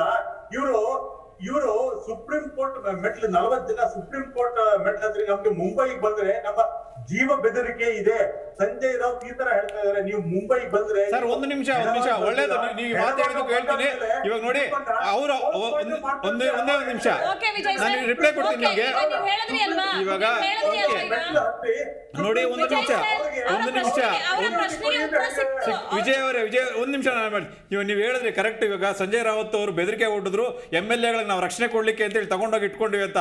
ಆದ್ರೆ ಬೆದರಿಕೆ ಬಂದವ್ರಿಗೆಲ್ಲ ನೀವು ರಕ್ಷಣೆ ಕೊಡೋದಾದ್ರೆ ಆದ್ರೆ ನೀವು MLA ಗಳಷ್ಟೇ ನಿಮ್ಗೆ ಮುಖ್ಯನಾ? ಇವಾಗ ಮೊನ್ನೆ ಹತ್ಯೆ ಆಗಿದ್ದ ಕನ್ಹಯ್ಯಲಾಲ್ ಬಗ್ಗೆನೂ ಒಂದು ಅವ್ರಿಗೆ ಕೊಲೆ ಬೆದರಿಕೆ ಇತ್ತು ಅಂತ ಎಲ್ರಿಗೂ ಗೊತ್ತು, ಜಗಜ್ಜಾಹಿರಾಗಿತ್ತು. ನೀವು ಅವ್ರನ್ನ ತಗೊಂಡಾಗ ಯಾಕೆ ರಕ್ಷಣೆ ಕೊಡ್ಲಿಲ್ಲ ನೀವು? ಇವತ್ತಿನ ದಿವಸ ಕಾಂಗ್ರೆಸ್ನವ್ರ ಸರ್ಕಾರ ಅಲ್ಲಿ ಯಾಕೋ ಅಂತ ಜನಸಾಮಾನ್ಯರ ರಕ್ಷಣೆ ಬೇಕಾಗಿ ಶಾಸಕರು ಮಾತ್ರ ರಕ್ಷಣೆ ಕೊಡ್ತೀರಾ ನೀವು? ಯಾಕಂದ್ರೆ ಸರ್ಕಾರ ಮಾಡ್ಬೇಕಾದ್ರೆ ಅವ್ರ ರಕ್ಷಣೆ ಅಷ್ಟೇ ಬೇಕಾ? ಜನಸಾಮಾನ್ಯರ ರಕ್ಷಣೆ ನಿಮ್ ಹೊಣೆ ಅಲ್ವಾ? ನೋಡಿ, ಇವತ್ತಿನ ದಿವಸ ನೀವು ಎಲ್ಲ ಬಂದಿರೋದು ಮಹಾರಾಷ್ಟ್ರದ ಬಗ್ಗೆ ಮಾತಾಡೋದಕ್ಕೆ, ಆಯ್ತಾ? ಅಲ್ಲ, ನೀವು ರಕ್ಷಣೆ ವಿಷಯ ಮಾತಾಡಿದಾಗ ನಾನು ಹೇಳ್ತಾ ಇದ್ದೀನಿ, ರಕ್ಷಣೆ MLA ಗಳಿಗೆ ಕೊಲೆ ಬೆದರಿಕೆ ಬಂದ್ರೆ ನೀವು ರಕ್ಷಣೆ ಕೊಡ್ತೀರಾ? ಸಾಮಾನ್ಯ ಜನಕ್ಕೆ ಕೊಲೆ ಬೆದರಿಕೆ ಬಂದ್ರೆ ನೀವು ರಕ್ಷಣೆ ಕೊಡಲ್ವಾ? ನಿಮ್ಮ ಜವಾಬ್ದಾರಿ ಅಲ್ವಾ ಅದು? ನಾನು ರಕ್ಷಣೆ ಅಂತ ಹೇಳಿದ್ದು ಬರೀ ಈ ಏಕನಾಥ್ ಶಿಂದೆ ಗ್ರೂಪ್ ಅನ್ನ ಹೌದು, ಅದೇ ನಾನು ಕೇಳ್ತಿರೋದು. MLA ಗಳಿಗೆ ಮಾತ್ರ ರಕ್ಷಣೆ ಕೊಡ್ತೀರಾ, ಜನಸಾಮಾನ್ಯರ ರಕ್ಷಣೆ ಕೊಡಲ್ವಾ ನೀವು? I totally disagree with you. I am only sticking to the ಅದೇ ಮಾಡ್ತಿರೋದು. ಅದೇ ವೈ ಡಿಸಗ್ರೀಯಿಂಗ್ ಅಂದ್ರೆ ಏನಕ್ಕೆ ಅಂತ ಹೇಳಿ. ಕನ್ನಡಗೂ ಕೂಡ ಕೊಲೆ ಬೆದರಿಕೆ ಐತೆ ಅಂತ ಗೊತ್ತಿತ್ತು. ಹೌದು, ಅಲ್ಲಿ ಕಾಂಗ್ರೆಸ್ ಸರ್ಕಾರ ವಿಫಲ ಆಯ್ತು ಅವ್ರ ರಕ್ಷಣೆ ಮಾಡೋದ್ರಲ್ಲಿ. ನೀವ್ಯಾಕೆ ಅದಕ್ಕೆ ರಕ್ಷಣೆ ಕೊಡ್ಲಿಲ್ಲ? ಅವ್ರನ್ನ ಕರ್ಕೊಂಡೋಗಿ ಡೆಲ್ಲಿಯಲ್ಲಿ ಇಟ್ಕೋಬೇಕಾಗಿತ್ತು, ಅವ್ರಿಗೆ ಅಸ್ಸಾಮಲ್ಲಿ ಇಟ್ಕೋಬೇಕಾಗಿತ್ತು ಸ್ವಲ್ಪ ದಿವಸ. ಈ ವಿಷಯ ತಣ್ಣಗಾಗೋವರೆಗೂ ಅವ್ರನ್ನ ಕೊಲೆ ಆಗ್ಲಿಕ್ಕೆ ಯಾಕೆ ಬಿಟ್ರಿ ನೀವು? ಯಾಕೆ ಅವ್ರು ಶಾಸಕರಲ್ಲ ಅಂತನಾ ಸರ್? ಜನಸಾಮಾನ್ಯರು ಅವ್ರ ರಕ್ಷಣೆ ಇವ್ರಿಗೆ ಬೇಕಾಗಿಲ್ಲ, ಅವರಿಂದ ಇವ್ರ ಸರ್ಕಾರ ಉಳಿಬೇಕಾಗಿಲ್ಲ. ಓಕೆ, ಹೇಳಿ ಸರ್ ವಿಜಯ್ ಸರ್, ಯಾಕೆ ಅವ್ರು ಶಾಸಕರಲ್ಲ ಅಂತಲ್ಲ ಮಾತಾಡಿ. ಸಾಮಾನ್ಯ ಜನರಿಗೆ ಅವ್ರ ಕೊಲೆ ಬೆದರಿಕೆ ಇರ್ಲಿಲ್ವಾ? ಎಲ್ಲ ನೋಡಿ, ಇದು ರಾಜಸ್ಥಾನ್ ಸರ್ಕಾರದ ವೈಫಲ್ಯ ಅಂತ ಹೇಳಕ್ ನಾನು ಇಷ್ಟಪಡ್ತೀನಿ. ಹೌದು ಸ್ವಾಮಿ, ಅವ್ರ ಸರ್ಕಾರದ ವೈಫಲ್ಯನೇ. ನೀವ್ ಯಾಕೆ ಅವ್ರಿಗೆ ರಕ್ಷಣೆ ಕೊಡ್ಲಿಲ್ಲ ಜನಸಾಮಾನ್ಯರಿಗೆ? ವಿಜಯ್, ನಗು ಬರುತ್ತೆ ನೀವು ಮಾತು ಕೇಳ್ತಾ ಇದ್ರೆ. ವಿಜಯ್, ನೀವು ಸಹವಾಸ ದೋಷ ಆಗಿ ರಘು ದೊಡ್ಡೇರಿ ಜೊತೆ ಸಹವಾಸ ದೋಷ ಆಗಿ ನೀವು ನೋಡಿ, ಅವ್ರ ಸಹವಾಸ ಇವ್ರ ಸಹವಾಸ ವೈಯಕ್ತಿಕವಾಗಿ ನಾನು ಮಾತಾಡ್ತಾ ಇದ್ದೀನಿ. ನನ್ನದಾದ ವೈಯಕ್ತಿಕವಾದ ವ್ಯೂಸ್ ಇರುತ್ತೆ, ನಮ್ಮ ಪಕ್ಷದ ಒಂದು ವ್ಯೂಸ್ ಇರುತ್ತೆ. ಅಲ್ಲ ಸರ್, ಅದು ಹೆಂಗ್ ಅನಲೈಸ್ ಮಾಡ್ತೀರಾ? ಈಗ ನೀವು ಇನ್ನೊಬ್ಬ ವ್ಯಕ್ತಿಯನ್ನ ಹೆಂಗ್ ಅನಲೈಸ್ ಮಾಡ್ತೀರಾ? ನೀವು ಅವ್ರ ಜೊತೆ ಸೇರ್ಕೊಂಡು ಮಾಡ್ತಿದ್ದೀರಾ, ಇವ್ರ ಜೊತೆ ನೇರವಾದ ಪ್ರಶ್ನೆ ಕೇಳ್ತಾ ಇದ್ದೀನಿ. ಜನಸಾಮಾನ್ಯರ ರಕ್ಷಣೆ ಕೊಡಲ್ವಾ ನೀವು? MLA ಗಳಿಗೆ ರಕ್ಷಣೆ ಕೊಡ್ಬೇಕು ಅಂದ್ರೆ ನೀವು ಮುಂದೆ ನಿಂತ್ಕೋತೀರಾ, ಜನಸಾಮಾನ್ಯರ ರಕ್ಷಣೆ ಹೇಗೆ ಕೊಡ್ತೀರಾ? ಆಯ್ತು, ಇನ್ನೊಂದು ಪ್ರಶ್ನೆ ಕೇಳ್ತೀನಿ. ವಿಜಯ್ ಅವರೇ, ನೀವು ಗುವಾಹಟಿ ಮತ್ತೆ ಗುಜರಾತ್ ನಲ್ಲಿ, ಸೂರತ್ ನಲ್ಲಿ ಬೇರೆ ಪಕ್ಷದ ಶಾಸಕರು, ಶಿವಸೇನೆಯ ಶಾಸಕರು ಹೋದಾಗ ಪೊಲೀಸರನ್ನ ಬಿಟ್ಟು ಯಾಕೆ ಅವರನ್ನ ತಡೆದ್ರಿ? ಹೋಟೆಲ್ಗೆ ಹೋಗೋದಿಕ್ಕೆ ಬಿಡ್ಲಿಲ್ಲ. ಇದೇ ಕರ್ನಾಟಕ ಕಾಂಗ್ರೆಸ್ ಸರ್ಕಾರ ಮಹಾರಾಷ್ಟ್ರಕ್ಕೆ ಹೋದಾಗ, ಮಹಾರಾಷ್ಟ್ರದ ನಿಮ್ದೇ BJP ಸರ್ಕಾರ ಇದ್ದಾಗ ಅದನ್ನ ಉಳ್ಳಕ್ಕೆ ನೀವು MLA DK ಶಿವಕುಮಾರ್ ಅವ್ರನ್ನ ಹೋಟೆಲ್ಗೆ ಹೋಗಕ್ಕೆ ಬಿಡ್ಲಿಲ್ಲ. ಅವರನ್ನ ಬೀದಿನಲ್ಲೇ ಕೂರಿಸಿ ಚೇರ್ ಹಾಕಿ ಕೂರಿಸಿದ್ರಿ. ಆ ಭಯ ಯಾಕಿತ್ತು ಅಂದ್ರೆ ನೀವು ನಿಜವಾಗ್ಲೂ ನೀವೇ ಅಧಿಕಾರದಲ್ಲಿ, ನಿಮ್ಮ ಫಡ್ನವೀಸ್ ಅವರೇ ಅಧಿಕಾರದಲ್ಲಿ CM ಇದ್ದಾಗ ಯಾಕೆ ಅವಕಾಶ ರಕ್ಷಣೆ ಕೊಡ್ಲಿಲ್ಲ? ಅದೇ ಇದು ಇನ್ನೊಂದು BJP ಕಾಂಗ್ರೆಸ್ ಹೊರತು ಅಂತನಲ್ಲ. ಈಗ ಈ ಹಿಂದೆ ಗುಜರಾತಲ್ಲಿ ಸಮಸ್ಯೆ ಆದಾಗ, ಇಲ್ಲಿ ಕಾಂಗ್ರೆಸ್ ಸರ್ಕಾರ ಇದ್ದಾಗ ಗುಜರಾತ್ನಲ್ಲಿ ಶಾಸಕರು ಬಂದ್ಬಿಟ್ಟು ಇಲ್ಲಿ DK ಶಿವಕುಮಾರ್ ಅವ್ರ ರೆಸಾರ್ಟಲ್ಲಿ ರಕ್ಷಣೆ ಕೊಡ್ತಾ ಇದ್ರು. ಅದು ನಾವು ನೋಡಿದ್ವಿ. ಈ ರೆಸಾರ್ಟ್ ರಾಜಕೀಯಗಳು ಆಗ್ತಾ ಇರೋದೇ ಈ MLA ಗಳಿಂದ. ಮೋಸ್ಟ್ಲಿ ಈ ಒಂದು ರಾಜಕೀಯದಲ್ಲಿ ರೆಸಾರ್ಟ್ಗಳವರು 5 ಸ್ಟಾರ್ ಹೋಟೆಲ್ಗಳವರು ಇಂಪ್ರೂವ್ ಆಗ್ತಾ ಇದ್ದಾರೆ ಅಷ್ಟೇ ಇವ್ರುಗಳ ರಾಜಕೀಯದಿಂದ. ಲಾಸ್ಟ್ ರಿಯಾಕ್ಷನ್ ಕೊಟ್ಬಿಡಿ ಸರ್. ಲಾಸ್ಟ್ ರಿಯಾಕ್ಷನ್ ನೋಡಿ, ಈಗ ನಾವು ನಮ್ಮ ಸರ್ಕಾರ ಹೋಗಿದೆ, ಕಾಂಗ್ರೆಸ್ ನೇತೃತ್ವದ ಸರ್ಕಾರ, ಶಿವಸೇನೆಯವರ ಮುಖ್ಯಮಂತ್ರಿಗಳ ಸರ್ಕಾರ ಹೋಗಿದೆ. ಸೊ ಇದನ್ನ ಜನರನ್ನು, ಮಹಾರಾಷ್ಟ್ರದ ಜನತೆ ಮತ್ತು ಇಡೀ ದೇಶದ ಜನತೆ ಏನು ಇದು ಕೆಟ್ಟ ಸಂಪ್ರದಾಯ ಇದೆ, ಈ ಕೆಟ್ಟ ಸಂಪ್ರದಾಯದ ವಿರುದ್ಧ ನಿಜವಾಗ್ಲೂ ಜನ ದಂಗೆ ಎದ್ದು ಮುಂದಿನ ಚುನಾವಣೆಯಲ್ಲಿ ತಕ್ಕಪಾಠವನ್ನು ಕಲಿಸ್ತಾರೆ ಅಂತ ಹೇಳೋದನ್ನ ನಾನು ಇಷ್ಟಪಡ್ತೀನಿ. ಓಕೆ ಸರ್, ಲಾಸ್ಟ್ ರಿಯಾಕ್ಷನ್ ನೋಡಿ, ಈ ರಾಜಕೀಯ ಪಕ್ಷಗಳ ಅಧಿಕಾರ ದಾಹದ ಪರಾಕಾಷ್ಠೆ ಅಂತ ಹೇಳ್ಬೋದು. ಇದರಿಂದ ಎಚ್ಚೆತ್ತುಕೊಂಡು ಜನ ಮುಂದಿನ ಚುನಾವಣೆಗಳಲ್ಲಿ ಈ ಎಲ್ಲ ಪಕ್ಷಗಳನ್ನು ಈ ಥರ ಮಾಡ್ತಿರೋ ಯಾವ ಪಕ್ಷಗಳು ಇನ್ವಾಲ್ವ್ ಆಗಿದೆ ಎಲ್ರಿಗೂ ಗೊತ್ತಿದೆ. ಎಲ್ಲರೂ ರಿಜೆಕ್ಟ್ ಮಾಡಿ ನಮ್ಮಂಥ ಪ್ರಾಮಾಣಿಕವಾಗಿ ಭ್ರಷ್ಟಾಚಾರ ರಹಿತ ಒಂದು ಆಡಳಿತ ಕೊಡುವಂಥ ನಮ್ಮಂಥ ಪಕ್ಷಗಳಿಗೆ ಅವಕಾಶ ಮಾಡಿಕೊಡ್ಲಿ ಅಂತ ಜನ ಕೇಳ್ಕೊತೀನಿ.